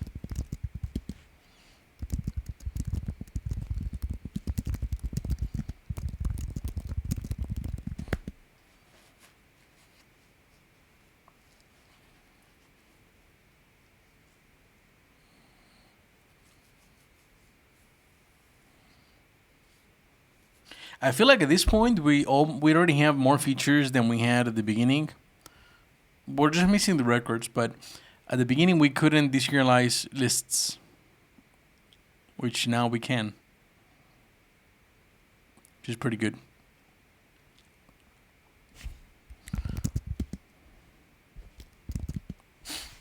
Okay, but let's do a break. We've done 4 hours. We're gonna do a break. Let's see who is up and running. I think Dylan might still be on. Yeah, we can go raid Dylan, and then I'll eat something, and then we can come back to this.